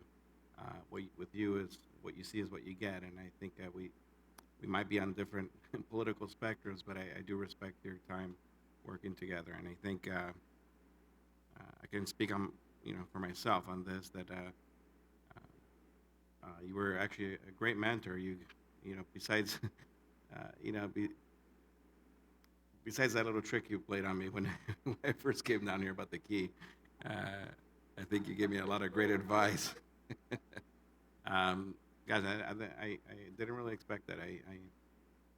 Anyways, I actually did enjoy working with you, even though, like I said, we often voted against each other, but I think you've always handled everything with respect, and I appreciate that. I also want to, I think, echo some of the sentiments here tonight that, staff, all the workers, you guys have been doing a fabulous job. I know sometimes we kind of drill down on you guys, but we do mean well. We're trying to do what's best for what we believe is best for the community. So we don't, mean to cause any more headaches than needed. But there's a lot of work ahead of us. I think working. It's really truly an honor to work with you guys and with all of you. And I think we may be, again, butting heads on a lot of the issues, but I think ultimately, we all believe in what we believe, and we bring it to the table and we discuss it. We sometimes argue about it, but in the end, I think hopefully the public sees that we're up here mainly as volunteers for the city, representing the needs of the city. So anyways, with that, I say good night to everyone. Thank you. Thank you. Well, going last is always a good thing because I think everybody hit on absolutely everything I would have said tonight except what Councilmember Goodrich said. Truly, I'm going to miss you. We've been together, I guess, the longest that we have up here. So, I know I could rely on you for what I needed, and you certainly fulfilled that every time asked for. And as Councilwoman Kalani pointed out, May is an important month. May is, it's, as we heard on our call, it's Police Officers Memorial we had last week. May is considered Police Officers Appreciation Month. May is also Armed Forces Weekend, which generally has a big celebration. It ends with Memorial Day, and even earlier on, it's Mother's Day. And more importantly, it was my wife's birthday on Sunday, so I wish her a happy birthday in front of the whole world. It's interesting today that Orange County finally caught up with us, and they got into the yellow tier. They were a little slow, and I think maybe it was the vaccinations. Again, I want to encourage absolutely everybody, get vaccinated. Don't take the chance with your life and the lives of the one you love. It's free, and it can, the vaccination itself, the efficacy, no matter which one you have, has been proven to not, to keep people from dying and keep people from long hospital stays. And that alone should be worth it to think about getting a vaccination. The City of Torrance is excited that we're opening up again and to offer an in-person day camp program for kids 6 to 12 years old this summer. Due to the COVID-19 pandemic and to ensure the safety of participants and staff, we've made several changes on our typical summer day camp programs. Each one-week session includes arts, crafts, and games, the usual stuff. Camp Torrance meets Monday through Friday from 9 to 4. I'm sure you parents who have been doing virtual learning at the home will be happy for that. It'll be in person beginning June 14th. Registration for Torrance residents began last week and is available online and through fax. Walk-in registration is from 10 a.m. to 2 p.m. at the registration office located at the West Annex of City Hall, which we just mentioned opened up last week. To find out more about Camp Torrance and other summer programming, visit classschedule.torranceca.gov. And to help families and households struggling to afford internet service during the COVID-19 pandemic, I mentioned before, the FCC has developed a program that offers a monthly discount off the cost of broadband service from an approved provider. Eligible households can now apply for the emergency broadband benefit.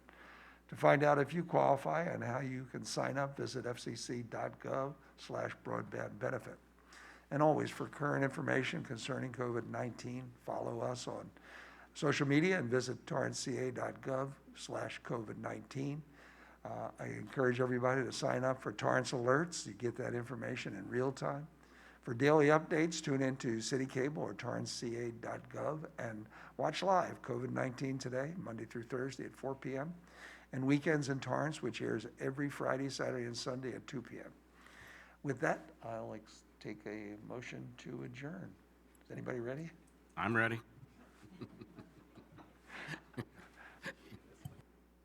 All right, Mayor, I move to adjourn tonight's City Council meeting to Tuesday, May 25th, 2021 at 5:30 p.m. for closed session with the regular meeting commencing at 7 p.m.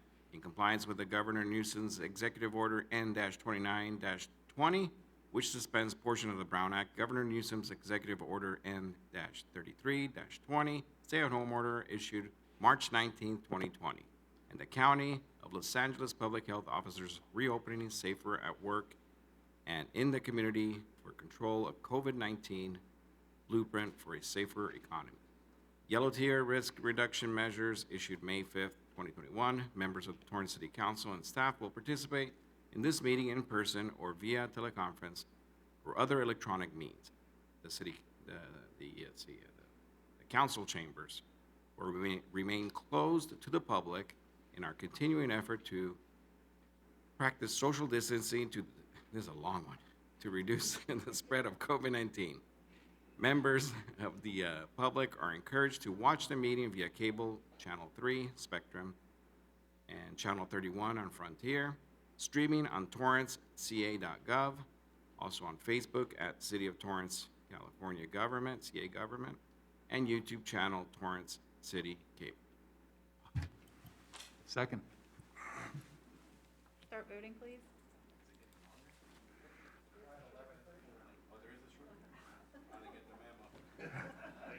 Your Honor, that motion carried unanimously. Thank you, everybody. We'll see you next week with a shorter adjournment, I guarantee.